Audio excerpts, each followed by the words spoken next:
ಪ್ರಿಯ ವಿದ್ಯಾರ್ಥಿಗಳೇ, ಇಂದು ನಾವು 8ನೇ ತರಗತಿಯ ತಾತ್ವಿಕ ವಿಭಾಗದ 2ನೇ ಅಧ್ಯಾಯವಾಗಿರುವಂತಹ ವಾಲಿಬಾಲ್ ಬಗ್ಗೆ ತಿಳ್ಕೊಳ್ಳೋಣ. ಈ ವಾಲಿಬಾಲ್ ಒಂದು ಗುಂಪು ಆಟ ಮಕ್ಕಳೇ. ಇದರ ಬಗ್ಗೆ ನಾವು ತಿಳ್ಕೊಳ್ಳೋಣ. ಪ್ರತಿಯೊಂದು ಕ್ರೀಡೆಗೂ ಕೂಡ ತನ್ನದೇ ಆದಂತಹ ಇತಿಹಾಸ ಇರುತ್ತೆ. ಹಾಗೇನೆ ವಾಲಿಬಾಲ್ ಕೂಡ ಒಂದು ಇತಿಹಾಸ ಇದೆ. ಹಾಗಾದ್ರೆ ನಾವು ಈ ವಾಲಿಬಾಲ್ ಆಟದ ಇತಿಹಾಸ, ವಾಲಿಬಾಲ್ ಅಂಕಣದ ಮಾದರಿ, ಅಳತೆಗಳು ಮತ್ತು ವಾಲಿಬಾಲ್ ಆಟದಲ್ಲಿ ಬಳಸುವಂತಹ ಉಪಕರಣಗಳು, ನಂತರ ವಾಲಿಬಾಲ್ ಆಟದಲ್ಲಿ ಬಳಸುವಂತಹ ಸ್ಕಿಲ್ಗಳು, ಅಂದ್ರೆ ಯಾವ್ಯಾವ ಸ್ಕಿಲ್ ಗಳನ್ನ ಬಳಸಿಕೊಂಡು ನಾವು ವಾಲಿಬಾಲ್ ಅನ್ನ ಆಡ್ತೀವಿ ಮತ್ತು ನಿಯಮಗಳ ಬಗ್ಗೆ ನಾವು ತಿಳ್ಕೊಳ್ತಾ ಹೋಗೋಣ ಈ ಪಾಠದಲ್ಲಿ. ಮೊದಲನೇದಾಗಿ ವಾಲಿಬಾಲ್ ಆಟದ ಇತಿಹಾಸ. ಈ ವಾಲಿಬಾಲ್ ಆಟವು ಅಮೆರಿಕದ ಡಾಕ್ಟರ್ G.M. ಮಾರ್ಗನ್ ಅವರಿಂದ ಸಂಶೋಧಿಸಲ್ಪಡುತ್ತೆ. ಈ ಮಾರ್ಗನ್ ರವರು ಇದನ್ನ ಫಸ್ಟ್ ಸಂಶೋಧನೆಯನ್ನ ಮಾಡ್ತಾರೆ. ಹಾಗಾದ್ರೆ ಈ ಆಟ ಹೇಗಿತ್ತು ಪ್ರಾರಂಭದಲ್ಲಿ ಅಂತ ನೋಡೋದಾದ್ರೆ, ಬಟ್ಟೆ ಸುತ್ತಿದಂತಹ ದಪ್ಪದಾದ ಚೆಂಡು, ಈ ಒಂದು ಚೆಂಡನ್ನ 2 ಕಂಬಗಳಿಗೆ ಕಟ್ಟಿದಂತಹ ಹಗ್ಗ ಅಥವಾ ದಾರದ ಮೇಲೆ ಆ ಕಡೆಯಿಂದ ಈ ಕಡೆಗೆ, ಈ ಕಡೆಯಿಂದ ಆ ಕಡೆಗೆ ಎಸೆಯುವಂತಹ ಒಂದು ಪದ್ಧತಿ ಇರುತ್ತೆ. ಮೊದಲೇನ್ ಮಾಡ್ತಿರ್ತಾರೆ, ಬಟ್ಟೆ ಸುತ್ತಿದಂತಹ ದಪ್ಪದಾದ ಚೆಂಡನ್ನ ಮಾಡ್ಕೊಳ್ತಾರೆ. ಅದನ್ನ 2 ಕಂಬಗಳಲ್ಲಿ ಒಂದು ಹಗ್ಗವನ್ನ ಮಧ್ಯದಲ್ಲಿ ದಾರವನ್ನ ಟೈಟ್ ಆಗಿ ಕಟ್ತಾರೆ, ಬಿಗಿಗೊಳಿಸ್ತಾರೆ.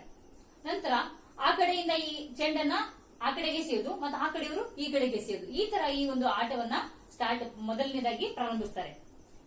ನಂತರ ಈ ತರ ಆಟಗಳು ಮುಂದುವರಿತಾ ಇರುತ್ತೆ.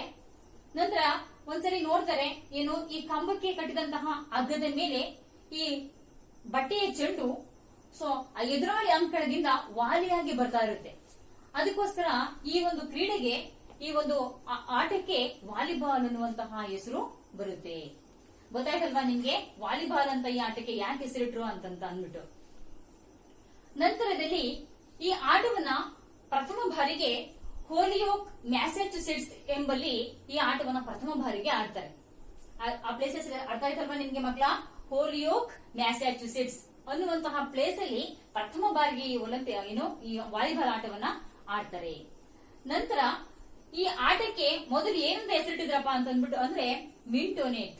ಈ ಒಂದು ವಾಲಿಬಾಲ್ ಆಟಕ್ಕೆ ಪೂರ್ವದಲ್ಲಿ ಮಿಂಟೋನೆಟ್ ಅಂತ ಕರೀತಾ ಇರ್ತಾರೆ. ನಿಮಗೆ ಈ ಒಂದು ಪಾಠದ ಅಭ್ಯಾಸದಲ್ಲಿ ಈ ಕ್ವಶನ್ ಇದೆ ಮಕ್ಕಳ, ವಾಲಿಬಾಲ್ ಆಟದ ಪೂರ್ವದ ಹೆಸರೇನು ಅಂತಂದ್ಬಿಟ್ಟು. ಅಂದ್ರೆ ಏನಂತ ಕರೀತಿರ್ತಾರೆ, ಮಿಂಟೋನೆಟ್ ಅನ್ನುವಂತಹ ಹೆಸರು ಈ ವಾಲಿಬಾಲ್ಗೆ ಇರುತ್ತೆ. ನಂತರ ಇದನ್ನ ವಾಲಿಬಾಲ್ ಅಂತ ಅಂದ್ಬಿಟ್ಟು ಯಾವಾಗ ಬದಲಾಯಿಸ್ತಾರಪ್ಪ ಅಂತಂದ್ರೆ, ಸ್ಟ್ರಿಂಗ್ ಫೀಲ್ಡ್ ನ ಡಾಕ್ಟರ್ ಹಾಲ್ಸ್ಫೀಲ್ಡ್ ರವರು ಏನ್ ಮಾಡ್ತಾರಪ್ಪ ಅಂತಂದ್ರೆ, ಈ ಒಂದು ಆಟಕ್ಕೆ ವಾಲಿಬಾಲ್ ಅಂತ ಅಂದ್ಬಿಟ್ಟು ಮರುನಾಮಕರಣವನ್ನ ಮಾಡ್ತಾರೆ. ಯಾರವರು? ಸ್ಟ್ರಿಂಗ್ ಫೀಲ್ಡ್ ನ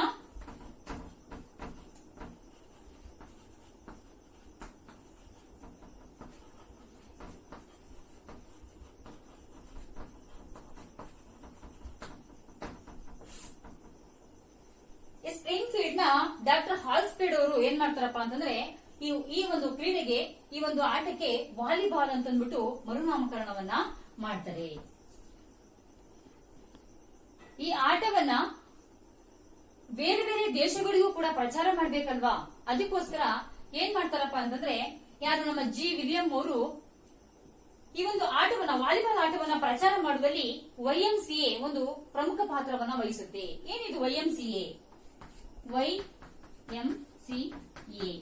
ಯಂಗ್ ಮೆನ್ಸ್ ಕ್ರಿಶ್ಚಿಯನ್ ಅಸೋಸಿಯೇಷನ್ ಅಂತ ಅಂದ್ಬಿಟ್ಟು ಈ ಒಂದು ಸಂಸ್ಥೆ ಏನ್ ಮಾಡುತ್ತೆ, ಈ ವಾಲಿಬಾಲ್ ಆಟವನ್ನ ಪ್ರಚಾರ ಮಾಡುವಲ್ಲಿ ಪ್ರಮುಖ ಪಾತ್ರವನ್ನ ವಹಿಸುತ್ತೆ. ಪೂರ್ವದಲ್ಲಿ ಈ ಆಟವನ್ನ ದಪ್ಪದಾದಂತಹ ಚೆಂಡನ್ನ ಆ ಕಡೆ ಈ ಕಡೆ ಎಸೆಯೋದ್ ಮೂಲಕ ಆಡ್ತಿರ್ತಾರಲ್ವಾ. ನಂತರ ಏನಾಗುತ್ತಪ್ಪ ಅಂದ್ರೆ, ಈ ಒಂದು ಆಟಕ್ಕೆ ಸ್ವಲ್ಪ ಬದಲಾವಣೆಗಳನ್ನ ತರ್ತಾ ಹೋಗ್ತಾರೆ. ಕಾಲಕಾಲಕ್ಕೆ ಬದಲಾವಣೆಗಳನ್ನ ಮಾಡ್ಕೊಳ್ತಾ ಹೋಗ್ತಾರೆ. ಫಸ್ಟ್ ಮೊದಲನೇದಾಗಿ ಇಬ್ರು ಆಡ್ತಾರೆ, ಆ ಕಡೆ ಈ ಕಡೆ ಒಬ್ರು, ಆ ಕಡೆ ಒಬ್ರು. ನಂತರ ಇಬ್ಬಿಬ್ರು ಆಡುವಂತದ್ದು. ಗುಂಪು ಆಟ ಅಂತಂದ್ರೆ ಒಬ್ರಿಗಿಂತ ಜಾಸ್ತಿ ಇರ್ಬೇಕಲ್ವಾ, ಹೀಗೆ ಇಬ್ರು ಎಸ್ತಾಡೋದು, ಈ ರೀತಿಯಾಗಿ ಆಡ್ತಾ ಆಡ್ತಾ ನಿಯಮಗಳನ್ನ ತರ್ತಾರೆ. ನಂತರದಲ್ಲಿ ಏನಾಗುತ್ತಪ್ಪ ಅಂತಂದ್ರೆ, ಈ ಒಂದು ಆಟವನ್ನ 3 ಪ್ರಯತ್ನಗಳು, ಎತ್ತಗಳಲ್ಲಿ ಕಳಿಸ್ಬೇಕು ಅಂತ ಅಂದ್ಬಿಟ್ಟು ನಿಯಮವನ್ನ ಮಾಡ್ತಾರೆ. ಒಂದು ಬಾಲನ್ನ 3 ಸರಿ ಟಚ್ ಮಾಡ್ಬೇಕಲ್ವಾ, 3 ಸರಿ ಟಚ್ ಆದ್ಮೇಲೆ ಆ ಕಡೆ ಬೇರೆ ಕೋರ್ಟ್ಗೆ ಅಪೋನೆಂಟ್ ಕೋರ್ಟ್ಗೆ ಬಾಲ್ ಹೋಗ್ಬೇಕಾಗಿರುತ್ತೆ. ಈ ಒಂದು ನಿಯಮವನ್ನ ಅವಾಗ್ಲೇನೆ ಏನ್ ಮಾಡ್ತಾರೆ, ಬದಲಾವಣೆಯನ್ನ ಮಾಡ್ತಾರೆ. 3 ಪ್ರಯತ್ನಗಳ ನಂತರ ಬಾಲ್ ಆ ಕಡೆಯಿಂದ ಈ ಕಡೆಗೆ ಹೋಗ್ತಾ ಇರುತ್ತೆ. ಈ ಒಂದು ನಿಯಮವನ್ನ ಮಾಡ್ತಾರೆ. ನಂತರದಲ್ಲಿ ಈ ಮೊದಲನೇ ಮಹಾಯುದ್ಧದ ನಂತರ ಏನಾಗುತ್ತಪ್ಪ ಅಂದ್ರೆ, ಈ ಅಮೆರಿಕದ ಭೂಸೇನಾ ದಳದ ಸೈನಿಕರು ಈ ಒಂದು ಕ್ರೀಡೆಯನ್ನ, ವಾಲಿಬಾಲ್ ಕ್ರೀಡೆಯನ್ನ ಅವ್ರು ಏನ್ ಮಾಡ್ತಾರೆ ಅಂತಂದ್ರೆ ಯುರೋಪ್ ಖಂಡಕ್ಕೆ ಪರಿಚಯಿಸ್ತಾರೆ. ನಂತರ ಈ FIVB ಅಂದ್ರೆ ಫೆಡರೇಷನ್ ಇಂಟರ್ನ್ಯಾಷನಲ್ ಡಿ ವಾಲಿಬಾಲ್ ಅನ್ನುವಂತಹ ಸಂಸ್ಥೆಯನ್ನ ಸ್ಥಾಪನೆ ಮಾಡ್ಕೊಳ್ತಾರೆ. ಏನ್ ಹೇಳಿ, FIVB federation international D volleyball ಅನ್ನುವಂತಹ ಸಂಸ್ಥೆಯನ್ನ ಸ್ಥಾಪನೆ ಮಾಡ್ಕೊಳ್ತಾರೆ. ಈ ಒಂದು ಸಂಸ್ಥೆ ಏನ್ ಮಾಡುತ್ತಪ್ಪ ಅಂದ್ರೆ, ಈ ಒಂದು ವಾಲಿಬಾಲ್ ಆಟವನ್ನ ಇನ್ನು ಹೆಚ್ಚು ಪ್ರಚಾರ ಮಾಡುವಲ್ಲಿ ತನ್ನ ಕೆಲಸವನ್ನ ಮಾಡ್ತಾ ಹೋಗುತ್ತೆ. ಈ ರೀತಿಯಾಗಿ ಈ ಒಂದು ಅಂತಾರಾಷ್ಟ್ರೀಯ ಸಂಸ್ಥೆ, ಇದು ಯಾವುದು, ಫೆಡರೇಷನ್ ಇಂಟರ್ನ್ಯಾಷನಲ್ ಡಿ ವಾಲಿಬಾಲ್ ಸಂಸ್ಥೆ ಅಂತಾರಾಷ್ಟ್ರೀಯ ಸಂಸ್ಥೆಯಾಗಿರುತ್ತೆ ಇದು. ನಂತರ ಈ ಒಂದು ಸಂಸ್ಥೆಯ ಪ್ರಥಮ ಅಧ್ಯಕ್ಷರಾಗಿ ಟೋಕಿಯೋದ ಪಾಲ್ ಲಿಬಾವುಡ್ ರವರು ಆಯ್ಕೆ ಆಗ್ತಾರೆ.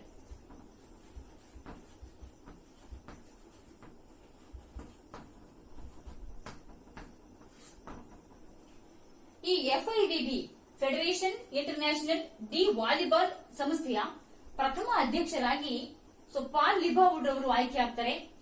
ಈ ಒಂದು ವಾಲಿಬಾಲ್ ಕ್ರೀಡೆಯನ್ನ ಟೋಕಿಯೋದಲ್ಲಿ ನಡೆದಂತಹ ಒಲಿಂಪಿಕ್ ಕ್ರೀಡಾಕೂಟದಲ್ಲಿ ಪ್ರಪ್ರಥಮವಾಗಿ ಸೇರ್ಪಡೆಯನ್ನ ಮಾಡ್ತಾರೆ. ಇಲ್ಲಿ ಟೋಕಿಯೋದಲ್ಲಿ ನಡೆದಂತಹ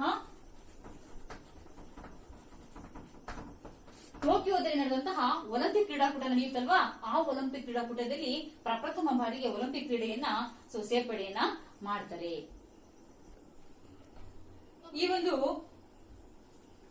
ಈ ವಾಲಿಬಾಲ್ ಸಂಸ್ಥಾಪಕ ಯಾರು ಹೇಳಿ, ಫಾದರ್ ಆಫ್ ವಾಲಿಬಾಲ್ ಅಂತ ಕರೀತಾರಲ್ವಾ, ಯಾರಪ್ಪ ಅಂದ್ರೆ ವಿಲಿಯಂ ಜಿ ಮಾರ್ಗನ್.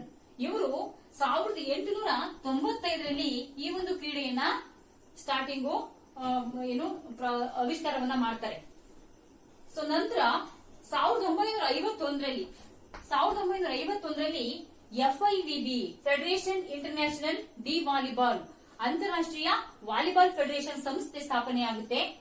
ಈ ಒಂದು ಸಂಸ್ಥೆ ಏನ್ ಮಾಡುತ್ತಪ್ಪ ಅಂತಂದ್ರೆ, ಈ ವಾಲಿಬಾಲ್ ಆಟವನ್ನ ಬರೀ ನಮ್ಮ ದೇಶದಲ್ಲಿ ಅಂದ್ರೆ ಅಮೆರಿಕದಲ್ಲಿ ಉಗಮವಾಗಿತ್ತಲ್ವಾ, ಈ ಅಮೆರಿಕದಲ್ಲಿ ಅಷ್ಟೇ ಅಲ್ಲದೆ ಇದನ್ನ ಬೇರೆ ಕಡೆನೂ ಕೂಡ ಪ್ರಚಾರ ಮಾಡಬೇಕು ಅಂತಂದ್ಬಿಟ್ಟು YMCA ಬಹಳಷ್ಟು ಶ್ರಮವನ್ನ ವಹಿಸುತ್ತೆ.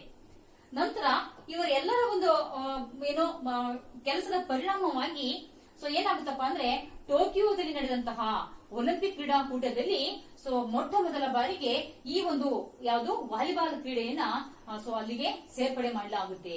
ಗೊತ್ತಾಯ್ತಲ್ಲ ಮಕ್ಕಳ, ಈ ವಾಲಿಬಾಲ್ ಕ್ರೀಡೆಯ ಇತಿಹಾಸದ ಬಗ್ಗೆ ನಿಮ್ಗೆ ಈಗ ಗೊತ್ತಾಯ್ತು. ಮೊದಲನೇದಾಗಿ ಬಟ್ಟೆ ಚೆಂಡಿನಲ್ಲಿ ಆಟವನ್ನ ಆಡ್ತಿದ್ರು. ನಂತರದಲ್ಲಿ ಯಾವ ರೀತಿ ಆಟ ಆಡ್ಬೇಕು ಅಂತಂದ್ಬಿಟ್ಟು ಒಂದಷ್ಟು ನಿಯಮಗಳನ್ನ ಹಾಕೊಂಡ್ರು.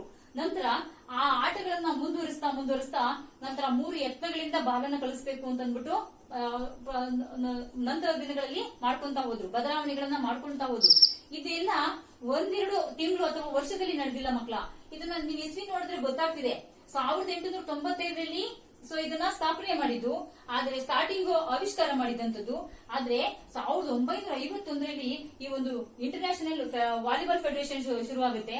ಈ ಒಂದು ಸಂಸ್ಥೆ ಆದ ನಂತರ ಇದನ್ನ ಪ್ರಪ್ರಥಮ ಬಾರಿಗೆ ಟೋಕಿಯೋದಲ್ಲಿ ನಡೆದಂತಹ ಒಲಿಂಪಿಕ್ ಕ್ರೀಡಾಕೂಟದಲ್ಲಿ ಈ ವಾಲಿಬಾಲ್ ಕ್ರೀಡೆಯನ್ನ ಅಧಿಕೃತವಾಗಿ ಸೇರ್ಪಡೆಯನ್ನ ಮಾಡ್ತಾ ಹೋಗ್ತಾರೆ. ಹಾಗಾದ್ರೆ ಈ ವಾಲಿಬಾಲ್ ಆಟದ ಇತಿಹಾಸದ ಬಗ್ಗೆ ನಿಮ್ಗೆ ತಿಳ್ಕೊಳ್ತಾ ಹೋದ್ರಿ. ಈಗ ನಾವು ಈ ವಾಲಿಬಾಲ್ ಆಟವನ್ನ ಆಡ್ಲಿಕ್ಕೆ ಏನೇನೆಲ್ಲ ಬೇಕು ಅಂತ ತಿಳ್ಕೊಬೇಕಲ್ವಾ. ಅಂಕಣ ಬೇಕು ವಾಲಿಬಾಲ್ ಆಡ್ಲಿಕ್ಕೆ, ನಂತರ ಬಾಲ್ ಬೇಕು, ಹೌದಲ್ಲ. ಅದೇ ರೀತಿಯಾಗಿ ಜಾಳಿಗೆ ಅಂದ್ರೆ ನೆಟ್ ಬೇಕು, ಆ ನಂತರ ಆ ನೆಟ್ಟಿಗೆ ಕಟ್ಟುವಂತಹ ಆಂಟೆನಾಗಳು ಬೇಕು. ಇದೆಲ್ಲದ್ರ ಬಗ್ಗೆ ನಾವು ಇವತ್ತು ತಿಳ್ಕೊಳ್ತಾ ಹೋಗೋಣ. ಮೊದಲನೇದಾಗಿ ವಾಲಿಬಾಲ್ ಅಂಕಣದ ಬಗ್ಗೆ ನಾವು ಪರಿಚಯವನ್ನ ಮಾಡ್ಕೊಳ್ಳೋಣ. ಈ ಒಂದು ವಾಲಿಬಾಲ್ ಅಂಕಣದ ಚಿತ್ರವನ್ನ ನೀವು ನೋಡ್ತಾ ಇದ್ದೀರಾ.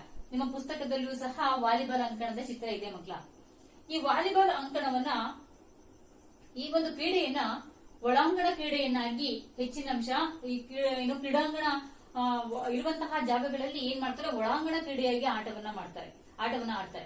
ಆದ್ರೆ ಶಾಲೆಗಳಲ್ಲಿ ಅಂತಹ ವ್ಯವಸ್ಥೆ ಒಳಾಂಗಣ ಕ್ರೀಡಾಕೂಟವನ್ನ ಮಾಡುವಂತಹ ಇಂಡೋರ್ ಗೇಮ್ಸ್ ಮಾಡ್ಲಿಕ್ಕೆ ಆಗಲ್ಲ. ಅಂತ ಸಂದರ್ಭದಲ್ಲಿ ನಾವೇನ್ ಮಾಡ್ತೀವಿ, ಹೊರಾಂಗಣ ಆಟವನ್ನಾಗಿ ಸಹ ಇದನ್ನ ಆಡಬಹುದು.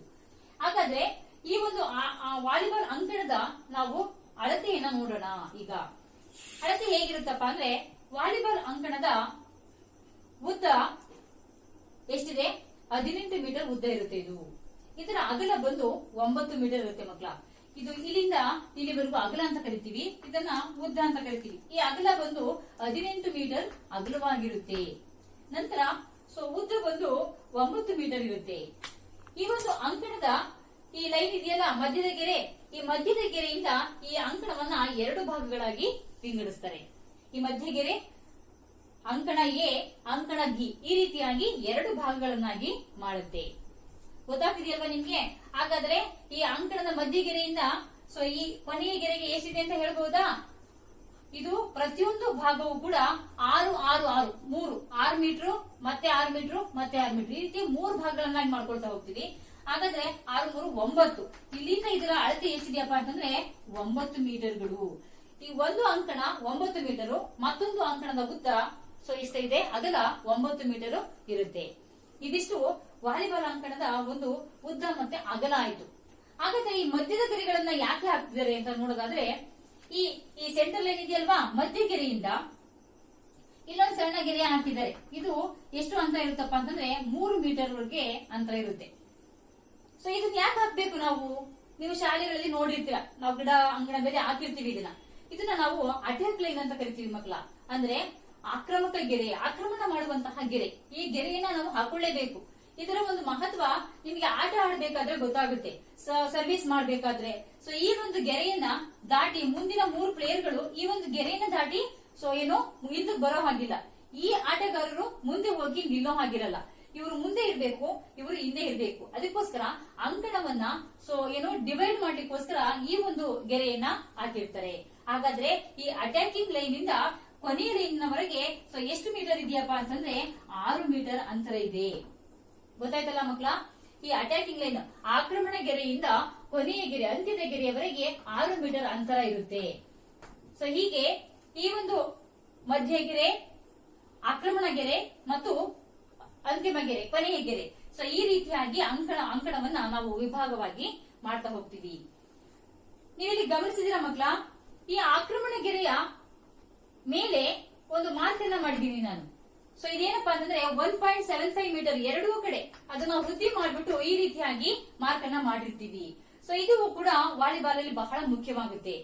ನಂತರ ಸರ್ವಿಸ್ ಝೋನ್ ಇದೆಯಲ್ವಾ, ಈ ಒಂದು ಸುತ್ತ, ಈ ಸರ್ವಿಸ್ ಝೋನಿನ ಹೊರಗಡೆ ಎಷ್ಟು ಮೀಟರ್ ಅಂತರ ಇರುತ್ತಪ್ಪ ಅಂದ್ರೆ 3.8 ಮೀಟರ್ ಅಂತರದಲ್ಲಿ ಒಂದು ಈ ಒಂದು ಹೊರಗಡೆ ಒಂದು ಗೆರೆಯನ್ನ ಡಾಟ್ ಲೈನ್ಸ್ ಅನ್ನ ಹಾಕಿದೀನಿ. ಈ ಒಂದು ಗೆರೆ ಏನನ್ನು ಈ ಅಂಕಣವನ್ನ ಯಾರು ಕೂಡ ಒಳ ಪ್ರವೇಶ ಮಾಡಬಾರ್ದು. ಅದಕ್ಕೋಸ್ಕರ ಫ್ರೀ ಝೋನ್ ಅನ್ನ ಇದನ್ನ ಸುತ್ತ ಹಾಕಿರುವಂತದ್ದು. ಅದು ಎಷ್ಟಿರುತ್ತಪ್ಪ ಅಂದ್ರೆ 3.8 ಮೀಟರ್ ಈ ಫ್ರೀ ಝೋನ್ ಇರುತ್ತೆ. ಈ ಆಕ್ರಮಣ ಗೆರೆ ನಂತರ ಎಂಡ್ ಗೆರೆ ಅಂದ್ರೆ ಅಂತಿಮ ಗೆರೆ. ಈ ಅಂತಿಮ ಗೆರೆ, ಆಕ್ರಮಣ ಗೆರೆ, ಏನು ಮಧ್ಯದ ಗೆರೆ, ಈ ರೀತಿಯಾಗಿ ಅಂಕಣವನ್ನು ನಾವು ವಿಭಾಗವಾಗಿ ಮಾಡ್ಕೋತೀವಿ. ಈ ಒಂದು ಕ್ರೀಡೆಯಲ್ಲಿ, ವಾಲಿಬಾಲ್ ಕ್ರೀಡೆಯಲ್ಲಿ ಸರ್ವಿಸ್ ಮಾಡುವಂತಹ ಆಟಗಾರ ಅಂಕಣದ ಬಲಭಾಗದಲ್ಲಿ, ಅಂದ್ರೆ ಅವನ ಬಲಭಾಗದಲ್ಲಿ ಈ ಒಂದು ಅಂಕಣವನ್ನ ಮಧ್ಯಕ್ಕೆ ಮಾರ್ಕ್ ಮಾಡ್ಕೊಳ್ಳೋದಾದ್ರೆ ಈ ಬಲಭಾಗದಲ್ಲಿ ಅವನು ಸರ್ವಿಸ್ ಅನ್ನ ಮಾಡಬೇಕು. ಇಲ್ಲಿ ಸೆಂಟ್ರಲ್ ನಿಂತ್ಕೊಂಡು ಮಾಡಬಹುದು, ಇಲ್ಲ ಈ ಏರಿಯಾದಲ್ಲಿ ಎಲ್ಲಾದ್ರೂ ಸಹ ಅವನು ಸರ್ವಿಸ್ ಅನ್ನ ಮಾಡಬಹುದು. ಇದಕ್ಕೆ ನಾವು ಸರ್ವಿಸ್ ಝೋನ್ ಅಂತ ಕರಿತೀವಿ. ನಾವ್ ಈ ಕಡೆಯಿಂದ ಸರ್ವಿಸ್ ಮಾಡುವಂತವ್ರು ನಮ್ಮ ಬಲಗಡೆ ಭಾಗ ಅಂತಂದ್ರೆ ಈ ಮಧ್ಯಗೆರೆಯಿಂದ ಈ ರೀತಿಯಾಗಿ ಅವನು ಇಲ್ಲಿ ಸರ್ವಿಸ್ ಅನ್ನ ಮಾಡಬೇಕಾಗುತ್ತೆ. ಈ ರೀತಿಯಾಗಿ ಸರ್ವಿಸ್ ಮಾಡುವಂತಹ ಝೋನು, ನಂತರ ಅಟ್ಯಾಕಿಂಗ್ ಲೈನು, ಸೆಂಟ್ರಲ್ ಲೈನು, ಈ ರೀತಿಯಾಗಿ ಅಂತಿಮ ಗೆರೆ, ಈ ರೀತಿಯಾಗಿ ನಾವು ಅಂಕಣವನ್ನ ವಿಭಾಗವಾಗಿ ಮಾಡ್ಕೋತೀವಿ. ನಂತರ ಈ ಒಂದು ಅಂಕಣವನ್ನ ನಾವು ಒಳಾಂಗಣ ಕ್ರೀಡೆ ಆದ್ರೆ ಇದು ಏನು ಅಲ್ಲಿ ಒಂದು ವುಡನ್ದು ಅಥವಾ ಮೆತ್ತ ಇರುವಂತಹ ಒಂದು ಇದರಲ್ಲಿ ಸಿಂಥೆಟಿಕ್ ಏನು ಕ್ರೀಡಾಂಗಣದಲ್ಲಿ ಆಟವನ್ನ ಆಡ್ತಾರೆ. ನಾವು ಶಾಲೆಗಳಲ್ಲಿ ಈ ಒಂದು ಆಟವನ್ನ ಆಡಿಸೋದಾದ್ರೆ ಏನ್ ಮಾಡ್ತೀವಪ್ಪ ಅಂದ್ರೆ ಮಡ್ಡಿಂದು ಅಂದ್ರೆ ಮಣ್ಣಿನ ಒಂದು ಸರ್ಫೇಸ್ ಅಲ್ಲಿ ಈ ಒಂದು ಕ್ರೀಡಾಕೂಟವನ್ನ ಆಡಿಸ್ತೀವಿ. ನಂತರ ಈ ಒಂದು ವಾಲಿಬಾಲ್ ಅಂಗಣಕ್ಕೆ ನಾವು ನೆಟ್ ಅನ್ನ ಕಟ್ಕೊಳ್ತೀವಲ್ವಾ, ಈ ನೆಟ್ ಅನ್ನ ಎಲ್ಲಿ ಕಟ್ಟಬೇಕು? ಹಾಗಾದ್ರೆ ಈ ಸೆಂಟರ್ ಲೈನ್ ಅಲ್ಲಿ ನಾವು ಈ ನೆಟ್ ಅನ್ನ ಕಟ್ತೀವಿ. ನಾವು ಆಟದ ಉಪಕರಣಗಳ ಬಗ್ಗೆ ನಾವು ಹೇಳ್ಬೇಕಾದ್ರೆ ಇದರ ಅಳತೆಯನ್ನ ಹೇಳ್ತೀನಿ ನನ್ನ ಮಕ್ಳ. ಇದೇನು, ಈ ನೆಟ್ ಅನ್ನ ನಾನಿಲ್ಲಿ ಕಟ್ಕೊಂಡು, ಈ ನೆಟ್ ಕಟ್ಲಿಕ್ಕೆ ಏನ್ ಬೇಕು, ನಮಗೆ ಒಂದು ಪೋಲ್ ಬೇಕು ಅಲ್ವಾ. ಈ ಒಂದು ಪೋಲ್ ಎಲ್ಲಿರುತ್ತಪ್ಪ ಅಂತಂದ್ರೆ ಈ ಒಂದು ಎಂಡ್ ಏನಿದೆಯಲ್ಲ, ಈ ಅಂತಿಮ ಗೆರೆಯ 0.5 ಮೀಟರ್ ಹೊರಗಡೆ, 0.5 ಮೀಟರ್ ಇಂದ ಅಥವಾ 1 ಮೀಟರ್ ಹೊರಗಡೆ ಇಲ್ಲಿ ಎರಡು ಕಂಬಗಳನ್ನ ಬಹಳ ಬಿಗಿಯಾಗಿ ಅದಲ್ಲಿ ರೆಡಿ ಮಾಡಿರ್ತಾರೆ, ಹಾಕಿರ್ತಾರೆ. ಈ ಕಂಬಗಳಿಗೆ ಈ ನೆಟ್ ಅನ್ನ ಹಾಕ್ತಾರೆ, ಕಟ್ತಾರೆ, ಟೈಟ್ ಆಗಿ ಕಟ್ತಾರೆ. ನಂತರ ಆಟಗಳು ಪ್ರಾರಂಭ ಆಗ್ತವೆ. ಹಾಗಾದ್ರೆ ನೀವು ಇದ್ರ ಬಗ್ಗೆ ವಾಲಿಬಾಲ್ ಅಂಕಣದ ಅಳತೆಗಳ ಬಗ್ಗೆ ತಿಳ್ಕೊಂಡ್ರಿ. ಈಗ ನಾವು ವಾಲಿಬಾಲ್ ಆಟ ಆಡಬೇಕು ಅಂತಂದ್ರೆ ನಮಗೆ ಏನ್ ಬೇಕು, ಮುಖ್ಯವಾಗಿ ಬಾಲ್ ಬೇಕಲ್ವಾ. ಈ ಬಾಲಿನ ಬಗ್ಗೆ ನಾವು ತಿಳ್ಕೊಳ್ತಾ ಹೋಗೋಣ. ಈ ಒಂದು ಬಾಲು ಹೇಗಿರುತ್ತಪ್ಪ ಅಂತಂದ್ರೆ ಮೃದುವಾದಂತಹ ಚರ್ಮದಿಂದ ಬಾಲನ್ನ ಮಾಡ್ತಾರೆ, ಇಲ್ಲಾಂದ್ರೆ ಸಿಂಥೆಟಿಕ್ ಚರ್ಮದಿಂದಲೂ ಕೂಡ ಬಾಲನ್ನ ರೆಡಿ ಮಾಡ್ತಾರೆ. ಈ ಬಾಲಿನ ಒಳಗಡೆ ಒಂದು ರಬ್ಬರ್ ದಿಂದ ಆಗಿರುವಂತಹ ಚೀಲ ಇರುತ್ತೆ, ರಬ್ಬರ್ ಚೀಲ ಇರುತ್ತೆ. ಈ ರಬ್ಬರಿನ ಚೀಲದ ಒಳಗೆ ಏನ್ ಮಾಡ್ತಾರೆ, ಗಾಳಿಯನ್ನ ತುಂಬಲಿಕ್ಕೆ ಅದನ್ನ ಫಿಕ್ಸ್ ಮಾಡಿರ್ತಾರೆ ಒಳಗಡೆ. ಅದಕ್ಕೆ ನಾವು ಬ್ಲಾಡರ್ ಅಂತ ಕರಿತೀವಿ, ರಬ್ಬರ್ ಬ್ಲಾಡರ್ ಅಂತ ಕರಿತೀವಿ. ಇದು ತುಂಬಾ ತಿಕ್ಕಾಗಿರುತ್ತೆ, ದಪ್ಪದಾಗಿರುತ್ತೆ. ಇದ್ರ ಒಳಗೆ ನಾವು ಹಾಕಿದಂತಹ ಏರು ಗಾಳಿ ಅದ್ರೊಳಗೆ ತುಂಬಿಕೊಂಡಿರುತ್ತೆ. ನಂತರ ಅದ್ರ ಹೊರಗಿನ ಸರ್ಫೇಸ್ ಇರ್ತದಲ್ಲ, ಸುತ್ತಳತೆ ಅದ್ರ ಸರ್ಫೇಸ್ ಹೊರಮೈ ಇರ್ತದಲ್ಲ, ಅದು ಮಾತ್ರ ಚರ್ಮದಿಂದ ಮಾಡಿರ್ತಾರೆ. ಇಲ್ಲ ಅಂತಂದ್ರೆ ಸಿಂಥೆಟಿಕ್ ಚರ್ಮದಿಂದ. ನಾವು ಶಾಲೆಗಳಲ್ಲಿ ಬಳಸ್ತೀವಲ್ವಾ, ಅದೇನ್ ಚರ್ಮದಲ್ಲ, ಸಿಂಥೆಟಿಕ್ ಚರ್ಮದಿಂದ ಮಾಡಿರುವಂತದ್ದು. ಅಂತಹ ವಾಲಿಬಾಲ್ ಗಳನ್ನ ಹೆಚ್ಚಾಗಿ ಬಳಸ್ತಾರೆ. ಈ ವಾಲಿಬಾಲ್ ಅಲ್ಲಿ 2 ಕಲರ್ ಇರುತ್ತೆ, ಬಿಳಿ ಬಣ್ಣದ ವಾಲಿಬಾಲ್ ಇರುತ್ತೆ. ನಂತರ 2-3 ಕಲರ್ ಮಿಕ್ಸ್ ಇರುವಂತದ್ದು ಮಲ್ಟಿ ಕಲರ್ದು ವಾಲಿಬಾಲ್ ಕೂಡ ಬರುತ್ತೆ. ನಾವು ಶಾಲೆಗಳಲ್ಲಿ ಯೆಲ್ಲೋ ಮತ್ತೆ ನೀಲಿ ಬಣ್ಣದ ಪಟ್ಟಿಗಳಿರುವಂತಹ ವಾಲಿಬಾಲ್ ಅನ್ನ ನೋಡ್ತೀವಿ. ಬಿಳಿ ಬಣ್ಣದ ವಾಲಿಬಾಲ್ ಕೂಡ ಇರುತ್ತೆ. ಈ ರೀತಿಯಾಗಿ ವಾಲಿಬಾಲ್ ಅನ್ನ ರೆಡಿ ಮಾಡ್ತಾರೆ. ಹಾಗಾದ್ರೆ ಈ ವಾಲಿಬಾಲಿನ ಸುತ್ತಳತೆ ಎಷ್ಟಿರ್ಬೇಕು ಅಂತ ನೋಡೋದಾದ್ರೆ, ಈ ಚೆಂಡಿನ ಸುತ್ತಳತೆ ಬಂದು 65ರಿಂದ 67 ಸೆಂಟಿಮೀಟರ್ ಸುತ್ತಳತೆ ಇರುತ್ತೆ. ಸರ್ಕಂಫರೆನ್ಸ್ 65ರಿಂದ 67. ಈ ವಾಲಿಬಾಲಿನ ಸುತ್ತಳತೆ ಅಂದ್ರೆ ಸರ್ಕಂಫರೆನ್ಸ್ ಎಷ್ಟಿರುತ್ತಪ್ಪ ಅಂದ್ರೆ 65ರಿಂದ 67ನಷ್ಟು ಅದು ದಪ್ಪವಾಗಿ ಇರುತ್ತೆ. ಈ ಒಂದು ವಾಲಿಬಾಲ್ ನಲ್ಲಿ ನಾವು 260ರಿಂದ 280 ಗ್ರಾಂನಷ್ಟು ಏರನ್ನ ಹಾಕಬೇಕು. ಯಾಕಪ್ಪ ಅಂತಂದ್ರೆ ವಾಲಿಬಾಲ್ ನಾವು ಎಷ್ಟು ಬೇಕಷ್ಟು ಏರ್ ಹೊಡ್ಕೊಂಡು ಆಟ ಆಡೋಂಗಿಲ್ಲ. ಅದನ್ನ ಪರೀಕ್ಷೆ ಮಾಡ್ತಾರೆ. ಪ್ರತಿಯೊಂದು ಆಟದಲ್ಲಿ ಆ ಒಂದು ಬಾಲನ್ನ ಮೇಲಕ್ಕೆ ಎಸೆದು ಅದು ಮತ್ತೆ ಬೌನ್ಸ್ ಆಗಿ ಎಷ್ಟು ದೂರ ಬರುತ್ತೆ ಅನ್ನೋದ್ರ ಮೇಲೆ ಸಹ ಅದು ಗೊತ್ತಾಗುತ್ತೆ. ಇದಕ್ಕೆ ಇಷ್ಟೇ ಏರ್ ಇರಬೇಕು, ಜಾಸ್ತಿ ಏರನ್ನು ಹಾಕಂಗಿಲ್ಲ ಅಥವಾ ಏರನ್ನ ಕಡಿಮೆ ಮಾಡಿ ಸಹ ಆಟವನ್ನ ಆಡಂಗಿಲ್ಲ.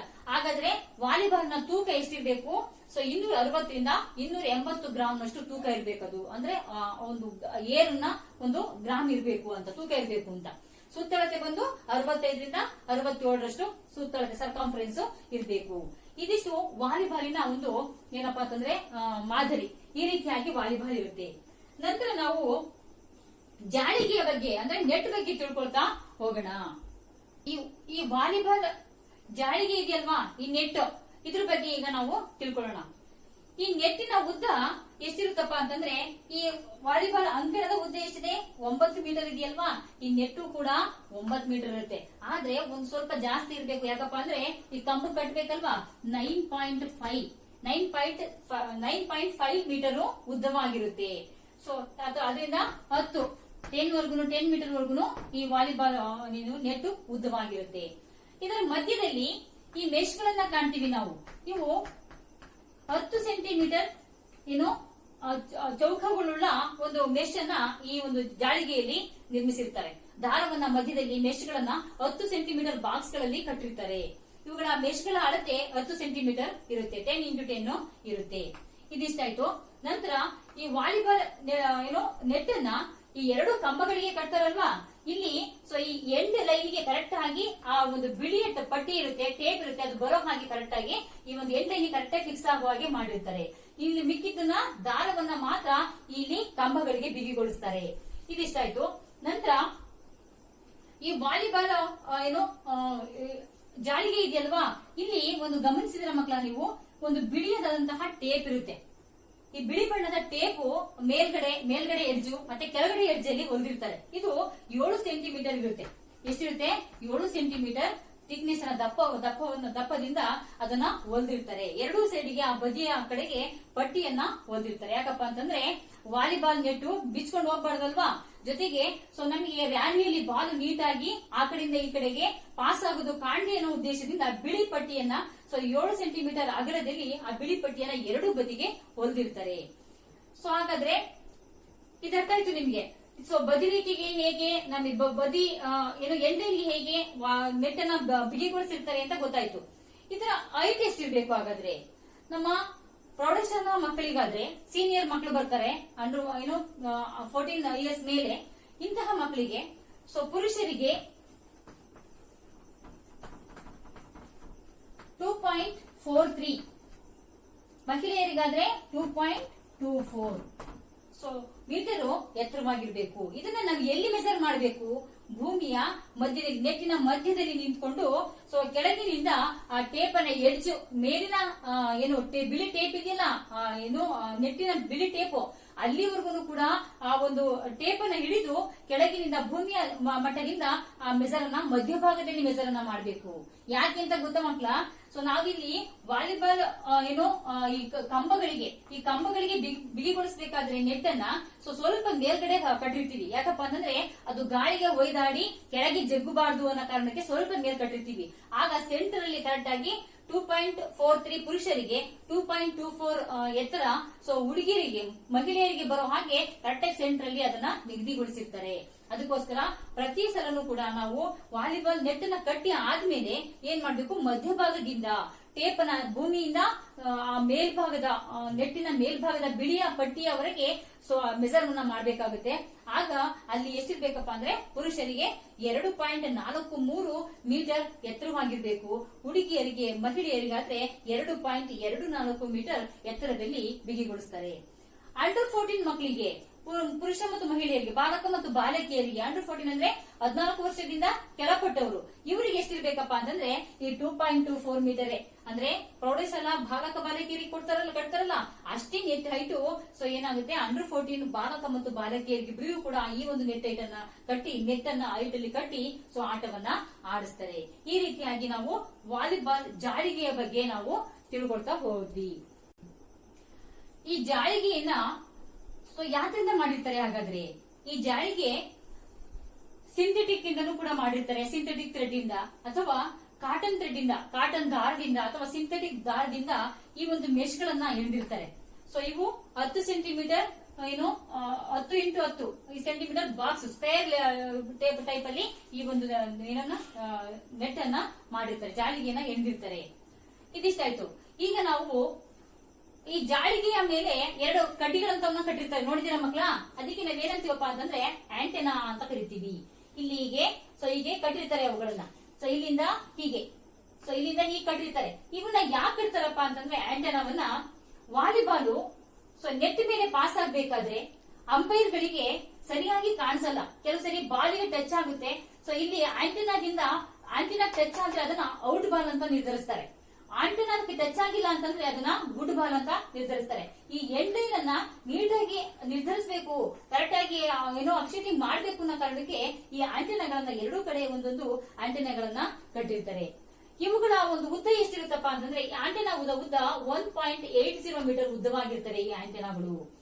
ಇವು 10 ಮಿಲಿಮೀಟರ್ನಷ್ಟು ದಪ್ಪವನ್ನ ಹೊಂದಿರ್ತವೆ. ಬಹಳ ಚಿಕ್ಕದಾದಂತಹ ಗಡ್ಡಿಗಳು 10 ಮಿಲಿಮೀಟರ್ ಅಂತ ಹೇಳ್ತೀವಿ ನಾವು.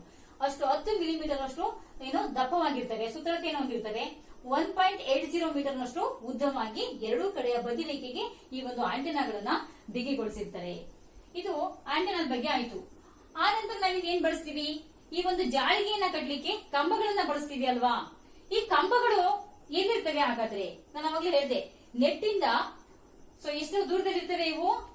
ನೆಟ್ಟು 9.5 ಮೀಟರ್ ನೆಟ್ ಇರುತ್ತೆ ಅಲ್ವಾ? ಇಲ್ಲಿ ಏನಾಗುತ್ತೆ, ಒಂದು 0.5 ಮೀಟರ್ ಹೊರಗಡೆ ಈ ಬದಿ ಗೆರೆ ಇದೆಯಲ್ವಾ, ಈ ಬದಿ ಗೆರೆಯ ಹೊರಗಡೆ 0.5 ಮೀಟರ್ ಅಥವಾ ಮೀಟರ್ ಇಂದ 1 ಮೀಟರ್ ವರೆಗೂ ಸೊ ಈ ಕಂಬಗಳನ್ನ ಆ ಕಡೆ ಒಂದು ಈ ಕಡೆ ಒಂದು ನೆಟ್ಟಿರ್ತಾರೆ. ಇವುಗಳನ್ನ ಹೇಗೆ ನೆಟ್ಟಿರ್ತಾರಪ್ಪ ಅಂದ್ರೆ ಲಂಬವಾಗಿ ಸ್ಥಿರವಾಗಿರುವ ಹಾಗೆ ಸ್ಟ್ರೈಟ್ ಆಗಿ ಆ ಕಂಬಗಳನ್ನ ನೆಟ್ಟಿರ್ತಾರೆ. ಇವುಗಳನ್ನ ಯಾತ್ರಿಂದೆಲ್ಲ ಮಾಡಬಹುದು. ನಾವು ಈಗ ಶಾಲೆಗಳಲ್ಲಿ ಕಬ್ಬಿಣದ ಕಂಬಗಳನ್ನ ಹಾಕೊಂಡಿರ್ತೀವಿ. ಅದೇ ತರ ಸೊ ಏನ್ ಮಾಡಬಹುದು, ಮರದಿಂದನೂ ಕೂಡ ವ್ಯವಸ್ಥೆ ಇದ್ರೆ ಮರದಿಂದನೂ ಕೂಡ ಕಂಬಗಳನ್ನ ಸೊ ಹಾಕೋಬಹುದು.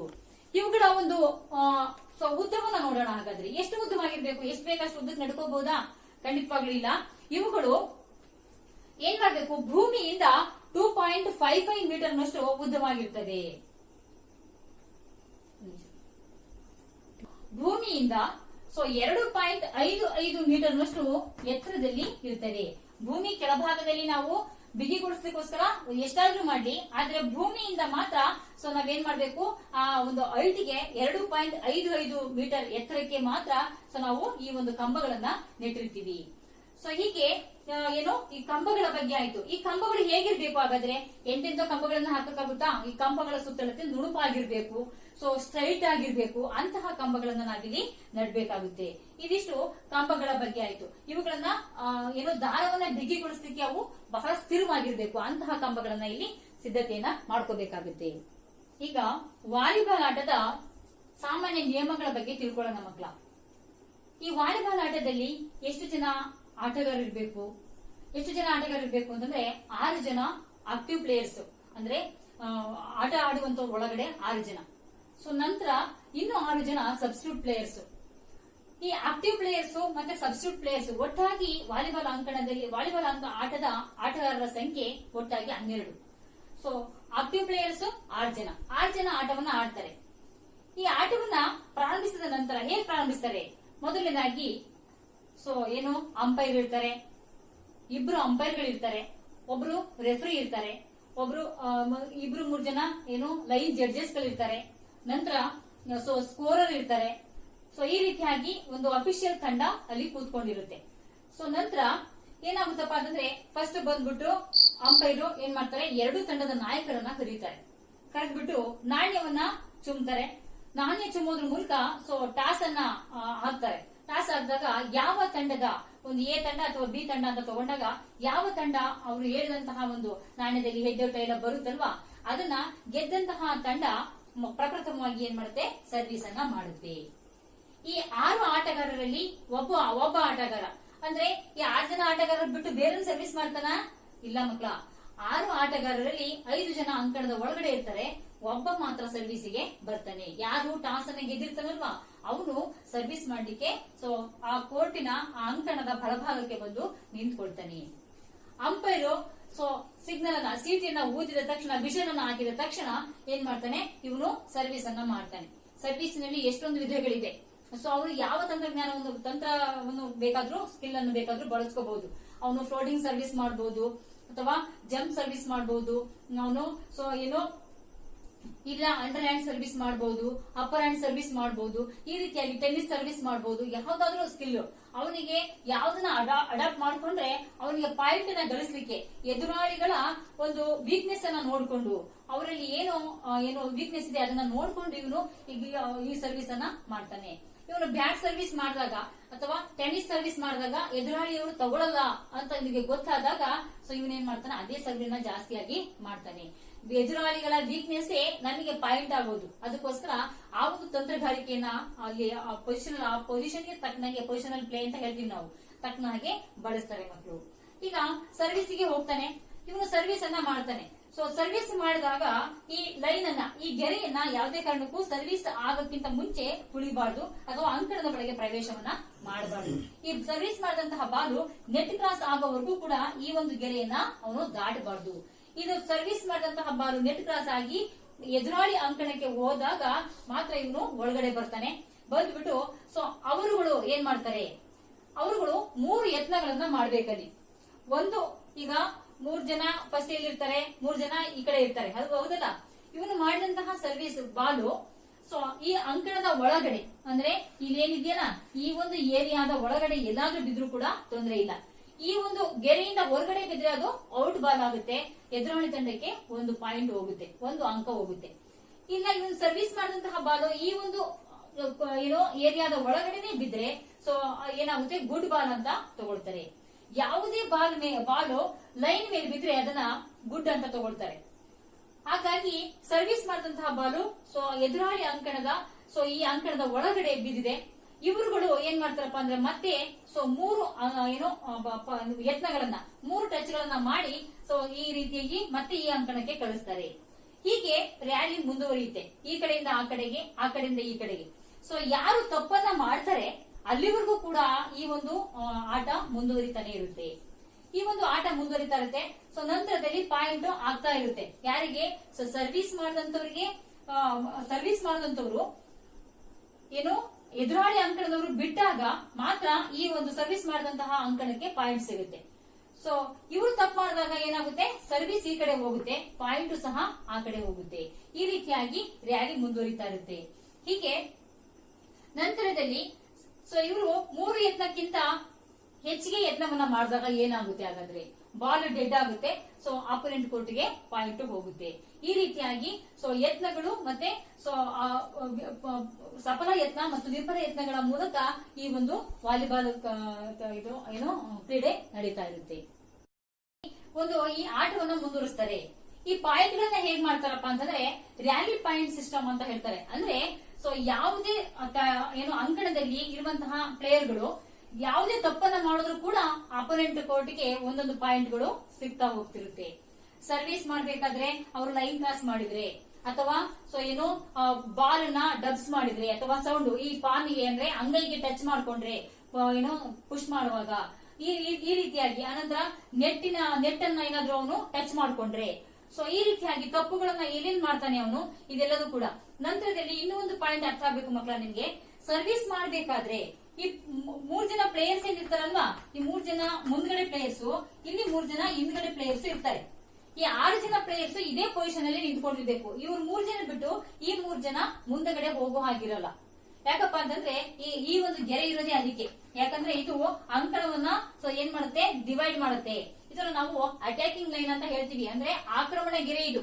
ಸೊ ನಾವು ಈ ಪ್ಲೇಯರ್ಸ್ ಹಿಂದ್ಗಡೆ ಇರ್ತಾರಲ್ಲ, ಈ ಪ್ಲೇಯರ್ಸ್ ಇಲ್ಲಿ ಮುಂದ್ಗಡೆ ಹೋಗಿ ಬ್ಲಾಕ್ ಮಾಡೋ ಹಾಗಿಲ್ಲ ಅಥವಾ ಸೊ ಶಾರ್ಟ್ ಅನ್ನ ಅಂದ್ರೆ ಹಿಟ್ ಅನ್ನ ಹೊಡೆಯೋ ಹಾಗಿಲ್ಲ. ಸೊ ಇಲ್ಲಿ ಹೋಗಿ ಜಂಪ್ ಮಾಡಿ ಹಿಟ್ ಅನ್ನ ನೆಟ್ ಹತ್ರ ಹೋಗಿ ಅವನು ಬ್ಲಾಕ್ ಮಾಡೋ ಹಾಗಿಲ್ಲ. ಸೊ ಶಾರ್ಟ್ ಅನ್ನ ಹಿಟ್ ಅನ್ನ ಮಾಡೋ ಹಾಗಿಲ್ಲ. ಇದು ರೂಲ್. ಇದು ಈ ಸರ್ವಿಸ್ ಮಾಡ್ಬೇಕಾದ್ರೆ ಈ ಒಂದು ಪೊಸಿಷನ್ ಇರಬೇಕು. ಅವನೇನಾದ್ರೂ ಈ ಕಡೆ ಸರ್ವಿಸ್ ಮಾಡ್ತಾ ಇದ್ದಾನೆ ಮತ್ತು ಆಪೋನೆಂಟ್ ಅನ್ನು ತಕ್ಷಣನೇ ಡ್ರಾಪ್ ಆಗ್ಬಹುದು ಅಥವಾ ನೆಟ್ ಇಂದ ಅವನು ಒಳಗಡೆ ಶಾರ್ಟ್ ಮಾಡಬಹುದು, ಸ್ಮ್ಯಾಶ್ ಮಾಡಬಹುದು ಅಂತ ಏನಾದ್ರು ಅನ್ಕೊಂಡ್ರೆ ಇವ್ರು 3 ಜನ ಬೇಕಾದ್ರೆ ಅವರು ಬ್ಲಾಕ್ ಅನ್ನ ಮಾಡಬಹುದು. ಈ ರೀತಿಯಾದಂತಹ ಒಂದು ಸಿಸ್ಟಮ್ ಇರುತ್ತೆ. ನಂತರದಲ್ಲಿ ಈ ಪ್ಲೇಯರ್ ಗಳ ಪೊಸಿಷನ್ ಅನ್ನ ನೋಡೋಣ. ಈ ಪ್ಲೇಯರ್ ಗಳು ಎಲ್ಲೆಲ್ಲಿ ಇರಬೇಕು, ಯಾವ ರೀತಿಯಾಗಿ ಆಟವನ್ನ ಆಡ್ಬೇಕು ಅಂತ ನಾವು ತಿಳ್ಕೋಬೇಕಾಗುತ್ತೆ. ಮೊದಲನೇ ಪ್ಲೇಯರ್ ಇಲ್ಲಿರ್ತಾನೆ, ನೆಕ್ಸ್ಟ್ 6ನೇ ಪ್ಲೇಯರ್ ಇಲ್ಲಿರ್ತಾನೆ, ನೆಕ್ಸ್ಟ್ 5ನೇ ಪ್ಲೇಯರ್ 4, 3, 2 ಈ ರೀತಿಯಾಗಿ ಪ್ಲೇಯರ್ ಪೊಸಿಷನ್ ಇರುತ್ತೆ. ಗೊತ್ತಾಯ್ತಲ್ಲ ಮಕ್ಳೇ? ಮೊದಲನೇ ಪ್ಲೇಯರ್ ಏನಿದ್ದಾನೆ ಇವನು ಏನ್ ಮಾಡ್ತಾನಪ್ಪ ಅಂದ್ರೆ ಈಗ ಈ ಕಡೆ ಎ ತಂಡಕ್ಕೆ ಸೊ ಸರ್ವಿಸ್ ಬಂದಿದೆ ಅಂತಂದ್ರೆ ಇವನಲ್ಲಿ ಸರ್ವಿಸ್ ಬರ್ತಾನೆ. ಇವನು ಸರ್ವಿಸ್ ಮಾಡ್ದ, ಎದುರಾಳಿ ಅಂಕಣದ ಒಳಗಡೆ ಸರ್ವಿಸ್ ಮಾಡ್ದ. ಅವರು 3 ಯತ್ನಗಳನ್ನ ಬಳಸ್ಕೊಂಡು ಮತ್ತೆ ಪುನಃ ಸರ್ವಿಸ್ ಅನ್ನ ಈ ಕಡೆ ಕಳಿಸಿದ್ರು, ಬಾಲನ್ನ ಕಳಿಸಿದ್ರು. ಇವರು ಕೂಡ ಯಾವುದೇ ರೀತಿ ತೊಂದರೆ ಮಾಡ್ಕೊಳ್ಳದೆ ಬಾಲನ್ನ ಆಡ್ಬೋದು. ಸೊ ಇವ್ರಾಗಂದ್ರೆ ಬರೀ ಇಲ್ಲೇ ಆಡ್ಕೋಬೇಕಾ? ಇಲ್ಲ, ಹೋಗ್ಬಹುದು, ಆಟದ ಮಧ್ಯದಲ್ಲಿ ಹೋಗ್ಬಹುದು. ಆದ್ರೆ ಸ್ಮ್ಯಾಶ್ ಮಾಡೋದು, ಬ್ಲಾಕ್ ಮಾಡುವಂತಹ ಕೆಲಸವನ್ನ ಮಾಡೋ ಹಾಗಿಲ್ಲ. ಈ ಬದಿಯ ಈ ಗೆರೆಯ ಹಿಂದಗಡೆನೆ ಅವ್ರು ಬಂದಂತಹ ಬಾಲನ್ನ ಹಿಂದಗಡೆಯಿಂದ ಇವರಿಗೆ ಪಾಸ್ ಕೊಡಬಹುದು ಬಿಟ್ರೆ ಸೊ ಇವ್ರು ಇಲ್ಲಿಂದನೇ ಸ್ಮ್ಯಾಶ್ ಮಾಡಬಹುದು ಬೇಕಾದ್ರೆ. ಆದ್ರೆ ಮುಂದ್ಗಡೆ ಹೋಗಿ ಸೊ ನೆಟ್ ಹತ್ರ ಹೋಗಿ ಸ್ಮ್ಯಾಶ್ ಮಾಡೋ ಹಾಗೆ ಇಲ್ಲ. ಇದು ರೂಲ್. ಇದು ಗೊತ್ತಾಯ್ತಲ್ವಾ? ಸೊ ಇವನೇನ್ ಮಾಡ್ತಾನೆ, ಈ ಒಂದು ಪ್ಲೇಯರು ಸೊ ಸರ್ವಿಸ್ ಮಾಡಾಯ್ತು, ಸರ್ವಿಸ್ ಕಟ್ ಆಯ್ತು. ಸರ್ವಿಸ್ ಕಟ್ ಆದಾಗ ಆಪೋನೆಂಟ್ ಕೋರ್ಟ್ಗೆ 1 ಪಾಯಿಂಟ್ ಹೋಯ್ತು. ಸೊ ಜೊತೆಗೆ ಸರ್ವಿಸ್ ಕೂಡ ಅವರಿಗೆ ಹೋಗುತ್ತೆ. ಯಾರು ತಪ್ಪು ಮಾಡ್ತಾರೆ ಆ ಒಂದು ತಪ್ಪಿನ ಜೊತೆಗೆ ಸೊ ಸರ್ವಿಸ್ ಕೂಡ ಅವ್ರ ಕಡೆ ಹೋಗುತ್ತೆ. ಸರ್ವಿಸ್ ಹೋದಾಗ ಏನ್ ಮಾಡ್ತಾರೆ, ಇದು ಈ ಥ್ರೋ ಬಾಲ್ ನಲ್ಲಿ ಏನ್ ಮಾಡ್ತೀವಪ್ಪ ಅಂದ್ರೆ ಸರ್ವಿಸ್ ಕಟ್ ಆದಾಗ ರೊಟೇಷನ್ ಮಾಡ್ತೀವಿ. ಇಲ್ಲಿ ಏನ್ ಮಾಡ್ತೀವಿ ಅಂತಂದ್ರೆ ಸರ್ವಿಸ್ ಬಂದಾಗ ರೊಟೇಷನ್ ಅನ್ನ ಮಾಡ್ಕೋಬೇಕು. ರೊಟೇಷನ್ ಮೀನ್ಸ್ ಸ್ಥಳ ಬದಲಾವಣೆಗಳನ್ನ ಮಾಡ್ಕೊಡೋದು. ಯಾವ ರೀತಿಯಾಗಿ ಇವನು ಇವನು ಸರ್ವಿಸ್ ಕಟ್ ಆಯ್ತು. ಸೊ ನೆಕ್ಸ್ಟ್ ಪುನಃ ಮತ್ತೆ ಇವ್ರಿಗೆ ಸರ್ವಿಸ್ ಬಂತು. ಆಗ ಇವನಿದ್ದಾನೆ ಏನ್ ಮಾಡ್ತಾನೆ, ಇವನು ಇಲ್ಲಿಗೆ ಹೋಗ್ತಾನೆ, ನಂತರ ಇವನು ಇಲ್ಲಿ ಹೋಗ್ತಾನೆ. ಸೊ ನೆಕ್ಸ್ಟ್ ಇಲ್ಲಿದ್ದವನು ಮುಂದಕ್ಕೆ ಬರ್ತಾನೆ. ಹೀಗೆ ಸೊ ಬದಲಾವಣೆಯನ್ನ ಮಾಡ್ಕೊಂಡು ಈ ಎರಡರಲ್ಲಿರೋನು ಪುನಃ ಏನ್ ಮಾಡ್ತಾನೆ, ಸರ್ವಿಸ್ಗೆ ಬರ್ತಾನೆ. ಈ ರೀತಿಯಾಗಿ ಅಂದ್ರೆ ಕ್ಲಾಕ್ ವೈಸ್ ಅಂತ ಹೇಳ್ತೀವಿ ನಾವು, ಪ್ರದಕ್ಷಿಣಾಕಾರದಲ್ಲಿ ರೊಟೇಷನ್ ಅನ್ನ ಆಗ್ತಾ ಹೋಗ್ತಾರೆ. ಒಂದು ಸ್ಥಾನ ಬದಲಾವಣೆ ಮುಂದಕ್ಕೆ ಹೋಗುತ್ತಾ. ಈ ಒಂದರಲ್ಲಿದ್ದವನು ಸರ್ವಿಸ್ ಮಾಡ್ದ, ಸರ್ವಿಸ್ ಕಟ್ ಆಯ್ತು, ಆ ಕಡೆ ಹೋಯ್ತು, ಅವ್ರಿಗೊಂದು ಪಾಯಿಂಟ್ ಬಂತು, ಪುನಃ ಅವ್ರ ಸರ್ವಿಸ್ ಶುರು ಆಯ್ತು. ನಂತರ ಇವ್ರದ್ದು ಸರ್ವಿಸ್ ಕಟ್ ಆಗಿ ಇವ್ರಿಗೆ ಸರ್ವಿಸ್ ಬಂತು. ಆಗ ಏನ್ ಮಾಡ್ಬೇಕು, ಇವ್ನು ಮುಂಚೆ ಮಾಡಿದ ಒಂದು ಸರ್ವಿಸ್ ಮಾಡಿದವನು 6ನೇ ಸ್ಥಾನಕ್ಕೆ ಹೋಗ್ತಾನೆ. ಈ 2ನೇ ಸ್ಥಾನದಲ್ಲಿ ಇದ್ದಂತವ್ರು ಏನ್ ಮಾಡ್ತಾನಪ್ಪ ಅಂದ್ರೆ 1ನೇ ಸ್ಥಾನಕ್ಕೆ ಬಂದು ಇಲ್ಲಿಗೆ ಬಂದು ಸೊ ಅವನು ಸರ್ವಿಸ್ ಅನ್ನ ಮಾಡ್ತಾನೆ.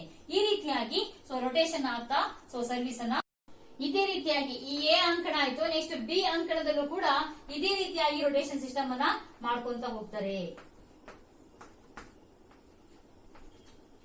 ಅಲ್ವಾ. ಸೊ ಏನು ಇವರು ಅಷ್ಟೇನೆ, ಫಸ್ಟ್ ಇಲ್ಲಿ 1ನೇ ಸ್ಥಾನಕ್ಕೆ ಬರ್ತಾರೆ, ಇವ್ರು ಬಂದವರು ಸರ್ವಿಸ್ ಮಾಡ್ತಾರೆ. ಸರ್ವಿಸ್ ಕಟ್ ಆದ್ಮೇಲೆ ಪುನಃ ಅವ್ರಿಗೆ ಹೋಗುತ್ತೆ, ಅವ್ರು ಪುನಃ ಸರ್ವಿಸ್ ಕಟ್ ಆದ್ಮೇಲೆ ಇವ್ರಿಗೆ ಬಂದಾಗ ಸೊ ಇವ್ರು ಈ 1ನೇ ಸ್ಥಾನದಲ್ಲಿದ್ದವನು 6ನೇ ಸ್ಥಾನಕ್ಕೆ ಹೋಗ್ತಾನೆ, 6ರಲ್ಲಿದ್ದವನು 5ಕ್ಕೆ ಬರ್ತಾನೆ, 5ರಲ್ಲಿದ್ದವನು 4ಕ್ಕೆ ಹೋಗ್ತಾನೆ, 4ರಲ್ಲಿದ್ದವನು 3ಕ್ಕೆ ಬರ್ತಾನೆ, 3ರಲ್ಲಿದ್ದವನು 2ಕ್ಕೆ ಬರ್ತಾನೆ, ನಂತರ 2ರಲ್ಲಿದ್ದವನು ಪುನಃ ಇಲ್ಲಿ ಬರ್ತಾನೆ, ಸರ್ವಿಸ್ಗೆ ಬರ್ತಾನೆ. ಈ ರೀತಿಯಾಗಿ ಪ್ರದಕ್ಷಿಣೆ ಆಕಾರದಲ್ಲಿ ಸೊ ಏನು ಕ್ಲಾಕ್ ಏನು ಗಡಿಯಾರ ಯಾವ ರೀತಿ ಸುತ್ತುತ್ತೆ ಆ ರೀತಿಯಾಗಿ ಪ್ರದಕ್ಷಿಣಾ ಆಕಾರದಲ್ಲಿ ಸೊ ರೊಟೇಷನ್ ಆಗ್ತಾ ಈ ಆಟವನ್ನ ಮುಂದುವರಿಸ್ತಾರೆ, ರ್ಯಾಲಿಯನ್ನ ಮುಂದುವರಿಸ್ತಾರೆ. ಸೊ ನೀವು ಹಾಗಾದ್ರೆ ಎಲ್ಲೆಲ್ಲಿ ಪಾಯಿಂಟ್ಗಳು ಹೋಗುತ್ತೆ, ನಮ್ಗೆ ಅಂಕಗಳು ಎಲ್ಲೆಲ್ಲಿ ಹೋಗುತ್ತೆ ಅಂತ ನೋಡೋಣ. ತಪ್ಪುಗಳು, ಫೌಲ್ಗಳು ಯಾವ್ದಾದ್ರು ಅಂತ ನೋಡೋಣ. ಸರ್ವಿಸ್ ಮಾಡಿದಾಗ ಮೊದಲನೇದಾಗಿ ಸರ್ವಿಸ್ ಮಾಡಿದಾಗ ಈ ಎಂಡೈನ್ ಅನ್ನ ಟಚ್ ಮಾಡಿದಾಗ ಪಾಯಿಂಟ್ ಹೋಗುತ್ತೆ ಎದುರಾಳಿ ಅಂಕಣಕ್ಕೆ. ಪ್ರತಿ ತಪ್ಪುಗಳಿಗೆ ಎದುರಾಳಿ ಅಂಕಣಕ್ಕೆ ಪಾಯಿಂಟ್ ಹೋಗ್ತಾ ಹೋಗುತ್ತೆ, ಅಂಕಗಳು ಹೋಗ್ತಾ ಸಿಗ್ತಾ ಹೋಗ್ತದೆ. ಹೀಗೆ ಅವಾಗ್ಲೂ ಹೇಳಿದೆ ನಾನು ರ್ಯಾಲಿ ಪಾಯಿಂಟ್ ಸಿಸ್ಟಮ್ ಅಂತ. ಹಾಗೆ ಸೊ ಇಲ್ಲಿ ಸರ್ವಿಸ್ ಮಾಡಿದಾಗ ಈ ಲೈನ್ ಅನ್ನ ತುಳಿದ್ರೆ ಪಾಯಿಂಟ್ ಹೋಗುತ್ತೆ. ಸರ್ವಿಸ್ ಮಾಡಿದಂತಹ ಬಾಲು ಸೊ ಈ ಕೋರ್ಟ್ ನ ಬಿಟ್ಟು ಎದುರಾಳಿ ಅಂಕಣವನ್ನ ಬಿಟ್ಟು ಹೊರಗೆ ಹೋದಾಗ ಸೊ ಅಪೋನೆಂಟ್ ಕೋರ್ಟ್ಗೆ ಪಾಯಿಂಟ್ ಹೋಗುತ್ತೆ. ಆ ನಂತರ ಸರ್ವಿಸ್ ಮಾಡಿದಂತಹ ಬಾಲು ನೆಟ್ಟಿಗೆ ಟಚ್ ಆಗಿ ಸ್ವಂತ ಅವರ ಒಂದು ಅಂಕಣದಲ್ಲೇ ಬಿದ್ದಾಗ ಸೊ ಪಾಯಿಂಟ್ ಹೋಗುತ್ತೆ. ನಂತರದಲ್ಲಿ ಈ ಸರ್ವಿಸ್ ಮಾಡಿದಾಗ ಹೀಗೆ ಈಗ ಬಿ ಅಂಕಣದಲ್ಲಿ ಈ ರೀತಿಯಾಗಿ ಇಲ್ಲೂ ಕೂಡ ಪ್ರದಕ್ಷಿಣೆ ಆಕಾರವಾಗಿ ಸೊ ಏನು ನಾವು ರೊಟೇಷನ್ ಅನ್ನ ಆಗ್ಬೇಕಾಗುತ್ತೆ. 1ನೇ ಪ್ಲೇಸ್ ಅಲ್ಲಿ ಇದ್ದವನು ಸರ್ವಿಸ್ ಬರ್ತಾನೆ, ಇವನು ಸರ್ವಿಸ್ ಕಟ್ ಆದ್ಮೇಲೆ ಪುನಃ ಆ ಕೋರ್ಟಿಗೆ ಸರ್ವಿಸ್ ಹೋಗುತ್ತೆ. ಸೊ ಪುನಃ ಅವರು ಸರ್ವಿಸ್ ಕಟ್ ಆದಾಗ ಒಂದು ಪಾಯಿಂಟ್ ಜೊತೆಗೆ ಈ ಕೋರ್ಟಿಗೆ ಬಂದಾಗ ಇಲ್ಲಿ 1ರಲ್ಲಿದ್ದವನು 6ಕ್ಕೆ ಬರ್ತಾನೆ, 6ರಲ್ಲಿದ್ದವನು 5ಕ್ಕೆ ಹೋಗ್ತಾನೆ, 5ರಲ್ಲಿದ್ದವನು ಅದೇ ತರ 4ಕ್ಕೆ ಬರ್ತಾನೆ, 4ರಲ್ಲಿದ್ದವನು 3ಕ್ಕೆ ಬರ್ತಾನೆ, 3ರಲ್ಲಿದ್ದವನು 2ಕ್ಕೆ ಹೋಗ್ತಾನೆ, 2ರಲ್ಲಿದ್ದವನು ಪುನಃ ಏನ್ ಮಾಡ್ತಾನೆ, ಸರ್ವಿಸ್ಗೆ ಬರ್ತಾನೆ. ಹೀಗೆ ಪ್ರದಕ್ಷಿಣೆ ಆಕಾರವಾಗಿ ಸರ್ವಿಸ್ ಅನ್ನ ಮಾಡ್ತಾನೆ. ಹೀಗೆ ಸೊ ನಾವು ಹೇಳ್ತಿದ್ದೆ ಫೌಲ್ಸ್ ಗಳ ಬಗ್ಗೆ ಹೇಳ್ತಿದ್ದೆ ನಾನು, ಯಾವ ರೀತಿಯಾಗಿ ಫೌಲ್ಸ್ ಗಳನ್ನ ಮಾಡ್ಕೊಂಡು ಹೋಗ್ತಾರೆ ಅಂತ. ಸೊ ಹೇಳ್ದೆ ಹೊರಗಡೆ ಹೋದ್ರೆ ಬಾಲ್ ಏನಾದ್ರು ಸರ್ವಿಸ್ ಮಾಡಿದಾಗ ಹೊರಗಡೆ ಹೋದ್ರೆ ಅದನ್ನ ಫೌಲ್ ಅಂದ್ರೆ ಸರ್ವಿಸ್ ಔಟ್ ಅಂತ ಕೊಡ್ತಾರೆ, ಎದುರಾಳಿ ಅಂಕಣಕ್ಕೆ ಒಂದು ಪಾಯಿಂಟ್ ಹೋಗುತ್ತೆ. ಅದೇ ರೀತಿಯಾಗಿ ಸೊ ಈ ಯಾವುದೇ ಲೈನಿನ ಒಳಗೆ ರ್ಯಾಲಿಯಲ್ಲಿ ಇರ್ಬೋದು ಅಥವಾ ಸರ್ವಿಸ್ ಬಾಲ್ ಇರ್ಬೋದು, ಈ ಅಂಕಣದ ಮೇಲೆ ಬಿದ್ರೆ ಅದನ್ನ ಗುಡ್ ಅಂತ ತಗೊಳ್ತಾರೆ. ಅಂದ್ರೆ ಸೊ ಸರ್ವಿಸ್ ಮಾಡಿದಂತಹ ಕೋರ್ಟಿಗೆ ಪಾಯಿಂಟ್ ಬರುತ್ತೆ. ಸೊ ಈ ಅಂಕಣದಿಂದ ಹೊರಗಡೆ ಹೋದ್ರೆ ಬಾಲು ರ್ಯಾಲಿಯಲ್ಲಿ ಇರ್ಬೋದು ಅಥವಾ ಸರ್ವಿಸ್ ಅಲ್ಲಿ ಇರ್ಬೋದು, ಹೊರಗಡೆ ಹೋದ್ರೆ ಅದನ್ನು ಕೂಡ ವಿಫಲ ಯತ್ನ ಅಥವಾ ಏನು ಫೌಲ್ ಅಂತ ಅಂದ್ಬಿಟ್ಟು ಭಾವಿಸ್ತಾರೆ. ಸೊ ಅದಾದ್ಮೇಲೆ ಈ ಬಾಲ್ ಏನಾದ್ರೂ 3 ಟಚ್ಗಳು ಆಗಿ ಅದಕ್ಕಿಂತ ಹೆಚ್ಚಿಗೆ ಟಚ್ ಆದಾಗ 4 ಪ್ರಯತ್ನಗಳನ್ನ ಮಾಡಿದಾಗ ಅವಾಗ್ಲೂ ಕೂಡ ಬಾಲು ಡೆಡ್ ಆಗುತ್ತೆ. ಸೊ ಅದನ್ನ ವಿಫಲ ಯತ್ನ ಅಂತ ಅಂದ್ಬಿಟ್ಟು ಹೇಳ್ತಾರೆ. ಸರ್ವಿಸ್ ಮಾಡಿದಂತಹ ಬಾಲು ಸೊ ಸ್ಮ್ಯಾಶ್ ಮಾಡ್ತಾರೆ, ಸ್ಮ್ಯಾಶ್ ಮಾಡಿದಾಗ ಅವ್ರು ಏನ್ ಮಾಡ್ತಾರೆ, ಆ ಕಡೆ ಕೋರ್ಟ್ ಇಂದ ಪುನಃ ಅದನ್ನ ಸೊ ಈ ಕೋರ್ಟಿಗೆ ಕಳಿಸ್ತಾರೆ, ಡ್ರಾಪ್ ಹಾಕ್ತಾರೆ, ಖಾಲಿ ಪ್ಲೇಸ್ ಅಲ್ಲಿ ಹಾಕ್ತಾರೆ. ಆಗ ಸೊ ಇವ್ರುಗಳು ಮತ್ತೆ ಪುನಃ ಆ ಬಾಲನ್ನ ತಗೊಳ್ಳಿಕ್ಕೆ ಆಗಲ್ಲ, ಅದು ಕೂಡ ಒಂದು ವಿಫಲ ಯತ್ನ ಆಗುತ್ತೆ. ಮತ್ತೆ ಇಲ್ಲಿ ಬ್ಲಾಕರ್ ಗಳು ಇರ್ತಾರಲ್ವಾ, ಬ್ಲಾಕರು ಅಟ್ಯಾಕರು ಮೈನಸ್ ಪ್ಲಸ್ ಇರ್ತಾರಲ್ವಾ, ಇವರುಗಳು ಏನಾದ್ರೂ ಬಾಲ್ ಬಂದಾಗ ಆಟ ಆಡುವಂತ ಸಂದರ್ಭದಲ್ಲಿ ತನ್ನ ಬಾಡಿಗೆ ಈ ನೆಟ್ ನ ಟಚ್ ಮಾಡ್ಕೊಂಡಾಗ ಕೂಡ ಒಂದು ವಿಫಲ ಯತ್ನ ಆಗುತ್ತೆ, ಅದು ಕೂಡ ಫೌಲೇನೆ. ನಂತರ ಬಾಲ್ ಅನ್ನ ಸರ್ವಿಸ್ ಮಾಡ್ತಾರೆ, ಸರ್ವಿಸ್ ಮಾಡಿದಂತ ಸಂದರ್ಭದಲ್ಲಿ ಎರಡೂ ಕಡೆ ಬ್ಲಾಕ್ ಅನ್ನ ಮಾಡುವಾಗ ಸೊ ಅವ್ರೇನಾದ್ರೂ ಕೈ ಅಥವಾ ಸೊ ಅವರ ಬಾಡಿ ಸೊ ಇಂಟೆನ್ಷನಲಿ ಅಲ್ದೇನೆ ಸೊ ಏನಾಗಿರುತ್ತೆ, ನೆಟ್ಟಿಗೆ ಟಚ್ ಆಗಿರುತ್ತೆ, ಬಾಲನ ನೆಟ್ ಅನ್ನ ದೂಡ್ಕೊಂಡು ಬಾಲನ್ನ ದಬ್ಬಿರ್ತಾರೆ. ಸೊ ಇದು ಕೂಡ ಒಂದು ವಿಫಲ ಯತ್ನ ಆಗುತ್ತೆ. ಅನಂತರ ಸರ್ವಿಸ್ ಮಾಡಬೇಕಾದ್ರೆ ಅಥವಾ ರಿಸೀವಿಂಗ್ ಮಾಡ್ಕೋಬೇಕಾದ್ರೆ ಸರ್ವಿಸ್ ಬಾಲ್ ಅನ್ನು ತಗೋಬೇಕಾದ್ರೆ ಸೊ ಈ ಮುಂಗೈಯಲ್ಲಿ ಈ ಒಂದು ಭಾಗವನ್ನು ಬಿಟ್ಟು ಬೇರೆ ಕಡೆ ಏನಾದ್ರೂ ಬಾಲ್ ಟಚ್ ಆದಾಗ ಅದಕ್ಕೆ ಬಾಡಿ ಅಂತ ಅಂದ್ಬಿಟ್ಟು ಅದು ಕೂಡ ಒಂದು ವಿಫಲ ಯತ್ನ ಆಗುತ್ತೆ. ಈ ರೀತಿಯಾಗಿ ಸೊ ಏನು ಈ ಆಟದಲ್ಲಿ ವಿಫಲ ಯತ್ನಗಳು ನಡೀತಾ ಹೋಗ್ತದೆ. ಪಾಯಿಂಟ್ಗಳು ಈ ಪ್ರತಿಯೊಂದು ವಿಫಲ ಯತ್ನಕ್ಕೆ ಸೊ ಎದುರಾಳಿ ಅಂಕಣಕ್ಕೆ ಒಂದೊಂದು ಅಂಕ ಲಭಿಸ್ತಾ ಹೋಗುತ್ತೆ. ನಂತರದಲ್ಲಿ ಈಗ ಪಾಯಿಂಟ್ಗಳನ್ನ ನೋಡ್ತಾ ಹೋಗೋಣ. ಎಷ್ಟು ಒಂದು ಪಾಯಿಂಟ್ಗಳಿಗೆ ಈ ಒಂದು ಆಟವನ್ನ ಆಡಿಸ್ತಾರೆ. ಸೊ ಒಟ್ಟಾಗಿ ಇದನ್ನ 25 ಅಂಕಗಳಿಗೆ ಈ ಒಂದು ಆಟವನ್ನ ಆಡಿಸ್ತಾರೆ. ವಾಲಿಬಾಲ್ ಆಟವನ್ನ ಒಟ್ಟು ಅಂಕಗಳು 25 ಯಾರಿಗೆ ಫಸ್ಟ್ ಬರುತ್ತೋ ಆ ಒಂದು ತಂಡ ಜಯಶೀಲವಾಗುತ್ತೆ. 25 ಪಾಯಿಂಟ್ಗಳನ್ನ ರ್ಯಾಲಿ ಪಾಯಿಂಟ್ಗಳನ್ನ ತಗೋಬೇಕು. ಈಗ ಒಂದು ಬಹುಶಃ ಸೊ ಏನೋ 24ರಲ್ಲಿ ಸಮನಾದಾಗ ಅಥವಾ 23ರಲ್ಲಿ ಎರಡು ಅಂಕಣಗಳು ಎ ತಂಡ ಮತ್ತೆ ಬಿ ತಂಡ ಎರಡು ತಂಡಗಳು 23ರಲ್ಲಿ ಸಮನಾದಾಗ ಏನ್ ಮಾಡ್ತಾರಪ್ಪ ಅಂತಂದ್ರೆ ಕಂಟಿನ್ಯೂಸ್ ಎರಡು ಪಾಯಿಂಟ್ ಗಳನ್ನ ತಗೊಳ್ಳಿಕ್ಕೆ ಹೇಳ್ತಾರೆ. ಈ ಪ್ರತಿ ಪಾಯಿಂಟ್ ಆದಾಗ ಆ ಪಾಯಿಂಟ್ ಗಳಲ್ಲಿ ಸಮವಾದಾಗ ಅಂದ್ರೆ 23ಕ್ಕೆ ಹೋಗಿ ಸಮ ಆದಾಗ ಕೊನೆಯಲ್ಲಿ ಆಟದ ಕೊನೆಯಲ್ಲಿ ಸಮವಾದಾಗ ಏನಾಗುತ್ತಪ್ಪ ಅಂದ್ರೆ 2 ಪಾಯಿಂಟ್ ಗಳ ಅಂತರ ಇರಲೇಬೇಕು. ಕಂಟಿನ್ಯೂಸ್ ಆಗಿ ಯಾರು 2 ಪಾಯಿಂಟ್ ಗಳನ್ನ ಫಸ್ಟ್ ತಗೊಳ್ತಾರೋ ಆಗ ಅವರು ಆ ಒಂದು ತಂಡವನ್ನ ವಿಜಯಿ ತಂಡ ಅಂತ ಅಂದ್ಬಿಟ್ಟು ಘೋಷಣೆ ಮಾಡ್ತಾರೆ. ಈಗ 23ರಲ್ಲಿ ಸಮ ಆಗಿದೆ. ಸೊ ಪುನಃ ಮತ್ತೊಬ್ಬ ಒಂದೊಂದು ಪಾಯಿಂಟ್ ಅನ್ನ ತಗೊಳ್ತಾ ಹೋದ್ರು. ಹಾಗಾದ್ರೆ ಸೊ 25 ಯಾರು ಕೊಡ್ತಾರೆ ಅವನಿಗೆ ಕೊಡ್ಲಿಕ್ಕಾಗುತ್ತಾ? ವಿಜಯಿ ತಂಡ ಅಂತ ಘೋಷಿಸ್ಲಿಕ್ಕಾಗುತ್ತಾ? ಇಲ್ಲ. ಅವಾಗ್ಲೇ ಹೇಳಿದೆ ನಾನು 2 ಅಂಕಗಳ ಅಂತರ. ಹೀಗೆ 24ರಲ್ಲಿ ಸಮನಾದಾಗ 25ನೇ ಪಾಯಿಂಟ್ ಹೋದಾಗ ಹಾಗಾದ್ರೆ ಇವನು ವಿಜಯಿ ತಂಡ ಅಂತ ಘೋಷಿಸಲಿಕ್ಕಾಗುತ್ತಾ? ಇಲ್ಲ. 2 ಅಂಕಗಳ ಅಂತರ ಇರಲೇಬೇಕು. ಮತ್ತೆ ಪುನಃ ರ್ಯಾಲಿ ಮುಂದುವರಿಯುತ್ತೆ. ಮತ್ತೆ ಪುನಃ ಇವ್ 24 ತಗೊಳ್ಳೋ 25 ತಗೋತಾನೆ. ಇವನು ಏನಾದ್ರೂ 26 ತಗೊಂಡ್ರೆ ಮಾತ್ರ 2 ಅಂಕಗಳ ಡಿಫರೆನ್ಸ್ ಆಗುತ್ತೆ. ಆಗ ಮಾತ್ರ ವಿಜಯಿ ತಂಡ ಅಂತ ಎ ತಂಡವನ್ನ ಗುರುತಿಸಬಹುದು. ಇಲ್ಲ ಮತ್ತೆ ಪುನಃ 25 ಸಮಾನ ಆಯ್ತು ಅಂತಂದ್ರೆ ಇದು ರ್ಯಾಲಿ ಹೀಗೇನೆ ಮುಂದುವರಿತಾ ಹೋಗುತ್ತೆ. 26 ಆದ್ಮೇಲೆ 27 ಈ ರೀತಿಯಾಗಿ ಎಲ್ಲಿಯವರೆಗೆ 2 ಅಂಕಗಳ ಒಂದು ಡಿಫರೆನ್ಸ್ ಬರ್ತಾ ಹೋಗುತ್ತೆ ಅಲ್ಲಿ ವ್ಯತ್ಯಾಸ ಬರ್ತಾ ಹೋಗುವವರೆಗೂ ಕೂಡ ಈ ಒಂದು ರ್ಯಾಲಿಯನ್ನ ಮುಂದುವರಿಸ್ತಾರೆ. ಆ ನಂತರ ಆ 2 ಪಾಯಿಂಟ್ ಗಳ ಅಂತರ ಆದ್ಮೇಲೆ ಒಂದು ತಂಡವನ್ನ ಯಾವ ತಂಡ ಒಂದು ಮೊತ್ತವನ್ನ ಫಸ್ಟ್ ಮೊದಲು ತಗೊಳುತ್ತೋ ಆ ಅಂಕವನ್ನು ತಗೊಳುತ್ತೋ ಆಗ ಮಾತ್ರ ಅದನ್ನ ವಿಜಯಿ ತಂಡ ಅಂತ ಘೋಷಣೆಯನ್ನ ಮಾಡಲಾಗುತ್ತೆ. ಹೀಗೆ ವಾಲಿಬಾಲ್ ಆಟದಲ್ಲಿ ಹೀಗೆ ಪಾಯಿಂಟ್ ಗಳನ್ನ ಗಳಿಸ್ತಾ ಹೋಗ್ತೀವಿ. ಈ ವಾಲಿಬಾಲ್ ಕ್ರೀಡೆಯನ್ನ ಸೊ ಬೆಸ್ಟ್ ಆಫ್ 3 ಮಾಡ್ತೀವಿ, ಬೆಸ್ಟ್ ಆಫ್ 5 ಮಾಡ್ತೀವಿ. ಹೇಗಪ್ಪ ಅಂದ್ರೆ 3 ಬೆಸ್ಟ್ ಆಫ್ 3 ಅಂತಂದ್ರೆ 3 ಸೆಟ್ ಗಳನ್ನ ಮಾಡ್ತೀವಿ. 3 ಸೆಟ್ ಗಳಲ್ಲಿ ಈಗ ಎ ಸೆಟ್ ಮತ್ತೆ ಎ ತಂಡ ಮತ್ತು ಬಿ ತಂಡ ಅಂತಿದ್ರೆ ಯಾವ ತಂಡ 3 ಬೆಸ್ಟ್ ಆಫ್ 3 ಮಾಡಿದಾಗ ಯಾವ ತಂಡ 2 ಸೆಟ್ ಗಳನ್ನ ಗೆಲ್ಲುತ್ತೋ ವಿಜಯಶಾಲಿ ಆಗುತ್ತೋ ಆ ಒಂದು ತಂಡವನ್ನ ಆ ಒಂದು ಸೆಟ್ ಅನ್ನ ಆ ಒಂದು ತಂಡವನ್ನ ವಿಜಯಿ ತಂಡ ಅಂತ ಅಂದ್ಬಿಟ್ಟು ಘೋಷಣೆ ಮಾಡ್ತೀವಿ. ಬೆಸ್ಟ್ ಆಫ್ 5 ಅನ್ನ ಮಾಡಿದಾಗ ಸೊ ಎಷ್ಟು ಡಿಫರೆನ್ಸ್ ಇರಬೇಕು? ಬೆಸ್ಟ್ ಆಫ್ 5 ಮಾಡಿದಾಗ ಅವನು 3 ಸೆಟ್ ಗಳನ್ನ ವಿಜಯಶಾಲಿ ಆಗಿರ್ಬೇಕು. ಇನ್ನೊಂದು ತಂಡ 2 ಗೆದ್ದಿರುತ್ತೆ, ಆ ಕಡೆಯವರು 3 ಗೆದ್ದಿರ್ತಾರೆ. ಆಗ 3 ಯಾರು ಹೆಚ್ಚು ಸೆಟ್ ಗಳನ್ನ ಗೆದ್ದಿರ್ತಾರೆ ಅವರನ್ನ ವಿಜಯಿ ತಂಡ ಅಂತ ಅಂದ್ಬಿಟ್ಟು ಘೋಷಣೆಯನ್ನ ಮಾಡ್ತಾರೆ. ಹೀಗೆ ಬೆಸ್ಟ್ ಆಫ್ 3 ಮತ್ತೆ ಬೆಸ್ಟ್ ಆಫ್ 5 ಅನ್ನ ಆಟವನ್ನ ಆಡಿಸ್ತಾರೆ. ಹಾಗಾದ್ರೆ ಈಗ ಫೈನಲ್ ಆಗಿ ನೋಡೋಣ ನಾವು ಏನಪ್ಪಾ ಅಂತಂದ್ರೆ ಈ ಮೊದಲನೇದಾಗಿ ಸೆಟ್ ಗಳನ್ನ ಆಡಿಸಬೇಕಾದ್ರೆ ಎ ಅಂಕಣ ಬಿ ಅಂಕಣ. ಈಗ ಸರ್ವಿಸ್ ನಾಣ್ಯ ಚುಮ್ಮಿಗೆಯ ಮೂಲಕ ತಗೊಳ್ತಾರಲ್ವಾ, ಸರ್ವಿಸ್ ಬೇಕಾದ್ರೆ ಸರ್ವಿಸ್ ತಗೊಳ್ತಾರೆ. ಸರ್ವಿಸ್ ತಗೊಂಡವರು ಸೊ ಏನ್ ಮಾಡ್ತಾರೆ, ಆಪೋನೆಂಟ್ ಕೊಟ್ಟವರು ಕೋರ್ಟ್ ಅನ್ನ ಚೇಂಜ್ ಮಾಡ್ಕೋಬಹುದು. ಯಾವ ಕೋರ್ಟ್ ಬೇಕು ಅವ್ರಿಗೆ ಇಷ್ಟ ಮಾಡಿದ ಕೋರ್ಟ್ ಅನ್ನ ಆಯ್ಕೆ ಮಾಡ್ಕೋಬಹುದು. ಸರ್ವಿಸ್ ಆಯ್ಕೆ ಮಾಡ್ಕೊಂಡವನು ಅವನು ಕೋರ್ಟ್ ಅನ್ನ ಆಯ್ಕೆ ಮಾಡ್ಕೋತಾನಲ್ಲ, ಆ ನಂತರ ಅವ್ನು ಬಿಟ್ಟಿದ ಕೋರ್ಟಿಗೆ ಹೋಗಿ ಅವನು ಸರ್ವಿಸ್ ಅನ್ನ ಪ್ರಾರಂಭಿಸಬೇಕಾಗುತ್ತೆ. ಹೀಗೆ ಈಗಾದ್ಮೇಲೆ ಸೊ ನೆಕ್ಸ್ಟ್ ಏನಾಗುತ್ತಪ್ಪ ಅಂತಂದ್ರೆ ಈ ವಾಲಿಬಾಲ್ ಆಟವನ್ನು ರ್ಯಾಲಿಯಲ್ಲಿ ಮುಂದುವರಿಸಿದಂತಹ ಸಂದರ್ಭದಲ್ಲಿ ಅಂಕಣವನ್ನ ಬದಲಾವಣೆ ಮಾಡ್ಕೊಳ್ತಾನಲ್ವಾ, ಅದೇ ಅಂಕಣದಲ್ಲಿ ಅವನು ಸೊ ಆಟವನ್ನ ಆಡ್ತಾ ಇರ್ತಾನೆ. ನಂತರದಲ್ಲಿ ಈ ಮೊದಲನೇ ಸೆಟ್ ಆಯ್ತು, 2ನೇ ಸೆಟ್ಟಿಗೆ ಹೋದಾಗ ಸೊ ಮತ್ತೆ ಪುನಃ ಆ ಕಡೆಯಿಂದ ಈ ಕಡೆಗೆ ಅಂಕಣವನ್ನ ಚೇಂಜ್ ಮಾಡ್ಕೊಳ್ತಾರೆ. ಆದ್ರೆ ಅಂತಿಮ ಸ್ಪರ್ಧೆಯಲ್ಲಿ ಈ ಫೈನಲ್ ಅಂತ ಏನ್ ಮಾಡ್ತೀವಲ್ವಾ, ಈ ಸೆಟ್ಗಳು 5 ಸೆಟ್ಗಳ ಒಂದು ಆಟ ಇದ್ರೆ ಬೆಸ್ಟ್ ಆಫ್ 5 ಇದ್ರೆ ಸೊ 2 ಆಟ ಇದು ಮುಗ್ದಿರುತ್ತೆ. 4ನೇದು ಫೈನಲ್ ಇರುತ್ತಲ್ವಾ, ಸೊ ಇದು 2 ಸೆಟ್ ಗೆದ್ದಿರುತ್ತೆ. ಆ ಕೋರ್ಟ್ ಕೂಡ ಆ ಒಂದು ಅಂಕಣದಲ್ಲೂ ಕೂಡ ಇರುವಂತಹ ಬಿ ತಂಡವು ಕೂಡ 2 ಸೆಟ್ ಅನ್ನ ಗೆದ್ದಿರುತ್ತೆ. ಇನ್ನ ಫೈನಲ್ ಸೆಟ್ಟಿನಲ್ಲಿ ಸೊ ಫೈನಲ್ ಒಂದು ಪಂದ್ಯದಲ್ಲಿ ಏನ್ ಮಾಡ್ತಾರಪ್ಪ ಅಂತಂದ್ರೆ ಈ ಒಂದು ಪಾಯಿಂಟ್ ಇದೆಯಲ್ಲ 25 ಪಾಯಿಂಟ್ ಗಳಿಗೆ ಆಡಿಸಲಾಗ 15 ಪಾಯಿಂಟ್ ಗಳಿಗೆ ಆಟವನ್ನು ಆಡಿಸ್ತಾರೆ. 15 ಪಾಯಿಂಟ್ ಗಳಲ್ಲಿ ಸೊ ಅರ್ಧ ಪಾಯಿಂಟ್ ಆದಾಗ ಅಂದ್ರೆ 8 ಪಾಯಿಂಟ್ ಅನ್ನ ಯಾರು ಮೊದಲು ತಗೊಳ್ತಾರೋ ಸೊ ಆಗ ಮತ್ತೆ ಪುನಃ ಟಾಸ್ ಮಾಡ್ತಾರೆ. ಸೊ ಟಾಸ್ ಮಾಡ್ಬಿಟ್ಟು ನಿಮಗೆ ಚಾಯ್ಸ್ ಯಾವ್ದು ಟಾಸ್ ವಿನ್ ಆದವರು ಕೇಳ್ತಾರೆ, ನಿಮಗೆ ಚಾಯ್ಸ್ ಸರ್ವಿಸ್ ಬೇಕಾ ಅಥವಾ ಕೋರ್ಟ್ ಬೇಕಾ ಅಂತ ಕೇಳ್ತಾರೆ. ಸರ್ವಿಸ್ ತಗೊಂಡ್ರೆ ಸರ್ವಿಸ್ ಮಾಡಬೇಕು, ಕೋರ್ಟ್ ತಗೊಂಡ್ರೆ ಅವ್ರಿಗೆ ಯಾವ ಕೋರ್ಟ್ ಬೇಕಾದ್ರೂ ಆಯ್ಕೆಯನ್ನ ಮಾಡ್ಕೋಬಹುದು.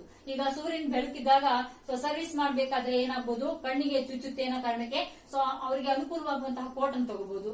ಇಲ್ಲ ಸರ್ವಿಸ್ ತುಂಬಾ ಚೆನ್ನಾಗಿದೆ, ಪಾಯಿಂಟ್ ಮಾಡಕ್ಕೆ ಇದೆ ಒಳ್ಳೆ ಅವಕಾಶ, ಸೊ ಸ್ಟಾರ್ಟಿಂಗ್ ಅಲ್ಲಿ ಅವ್ರನ್ನ ಸೊ ನರ್ವಸ್ ಮಾಡಬಹುದು ಅನ್ನುವಂತಹ ಒಂದು ಅವರಲ್ಲಿ ಒಂದು ಕಾನ್ಫಿಡೆಂಟ್ ಇದ್ರೆ ಅವರು ಸರ್ವಿಸ್ ಅನ್ನು ತಗೊಳ್ತಾರೆ. ಹೀಗೆ ಅವ್ರಿಗೆ ಅನುಕೂಲ ಆಗೋ ಹಾಗೆ ಸೊ ಈಗ ಒಂದು ಆಯ್ಕೆಯನ್ನ ಮಾಡ್ಕೋಬಹುದು.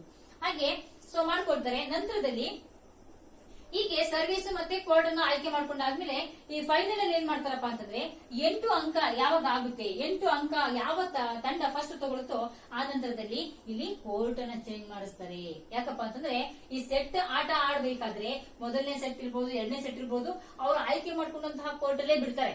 ಆದ್ರೆ ಫೈನಲ್ ಆಟದಲ್ಲಿ ಮಾತ್ರ ಪುನಃ ಟಾಸ್ ಆಗಿದಾಗ ಸೊ ಏನ್ ಮಾಡ್ತಾರಪ್ಪ ಅಂದ್ರೆ ಯಾವುದೇ ಕೋರ್ಟ್ ಅನ್ನ ತಗೊಳ್ಳಿ 15 ಪಾಯಿಂಟ್ಗಳಿಗೆ ಆ ಒಂದು ಆಟವನ್ನ ಆಡಿಸ್ತಾರೆ. 8 ಅಂಕವನ್ನ ಯಾವ ತಂಡ ತಗೊಳುತ್ತೋ ಆ ಮೊದಲು ಆಗ ಸೊ ಸಿಗ್ನಲ್ ಅನ್ನ ಕೊಡ್ತಾರೆ ಅಂಪೈರು. ಸೊ ಹೀಗೆ ಸೊ ರೊಟೇಷನ್ ಅನ್ನ ಮಾಡಿ, ಅಂಕಣವನ್ನ ಚೇಂಜ್ ಮಾಡಿ ಅಂತ ಅಂದ್ಬಿಟ್ಟು ಆಗ ಪುನಃ ಯಾವ್ಯಾವ ಪೊಸಿಷನ್ ಅಲ್ಲಿ ಇರ್ತಾರೆ ಆ ಎಲ್ಲಾ ಪ್ಲೇಯರ್ಗಳು ನಿಧಾನವಾಗಿ ನೆಟ್ ಇಂದ ಈ ಅಂಕಣದ ಹೊರಭಾಗದಿಂದ ಬಂದು ಅದೇ ಪ್ಲೇಸ್ ಗೆ ಹೋಗಿ ಸೊ ಅರೇಂಜ್ ಆಗ್ತಾರೆ. ಈ ರೀತಿಯಾಗಿ ಸೊ ಈ ಮತ್ತೆ ಪುನಃ ರ್ಯಾಲಿ ಶುರುವಾಗುತ್ತೆ. ಸೊ ಯಾರು ಅತಿ ಹೆಚ್ಚು ಇದೇ ತರ 2 ಅಂಕಗಳ ಡಿಫರೆನ್ಸ್ ವ್ಯತ್ಯಾಸದೊಂದಿಗೆ ಸೊ ತಂಡವನ್ನ ಸೊ ವಿಜಯಶಾಲಿ ಅಂತ ಅಂದ್ಬಿಟ್ಟು ಘೋಷಣೆಯನ್ನ ಮಾಡ್ತಾರೆ. ನಂತರದಲ್ಲಿ ಸೊ ಏನಾಗುತ್ತಪ್ಪ ಅಂತಂದ್ರೆ ಇಲ್ಲಿ ನಾನು ಹೇಳ್ತಾ ಹೋದೆ ಹೀಗೆ ಆಟ ಮುಂದುವರಿತಿರುತ್ತಲ್ವಾ. ಸೊ ಏನಾಗುತ್ತಪ್ಪ ಅಂತಂದ್ರೆ ಆಟವನ್ನ ಆಡ್ತಿರ್ತಾರೆ ಹಾಗೇನೆ ಸೊ ಏನಾದ್ರೂ ಇವುಗಳು ತಪ್ಪುಗಳು ಏನೇ ಸಂಭವಿಸಿದ್ರು ಕೂಡ ಅಪೋನೆಂಟ್ ಕೋರ್ಟಿಗೆ ಸೊ ಒಂದೊಂದು ಅಂಕ ಹೋಗ್ತಾ ಇರುತ್ತೆ. ಸೊ ಹೀಗೆ ಈ ಒಂದು ಆಟವನ್ನ ಮುಂದುವರಿಸಿಕೊಂಡು ಸೊ ಆಟವನ್ನ ಮುಂದುವರಿಸ್ತಾರೆ. ಓಕೆ, ತುಂಬಾ ಧನ್ಯವಾದಗಳು.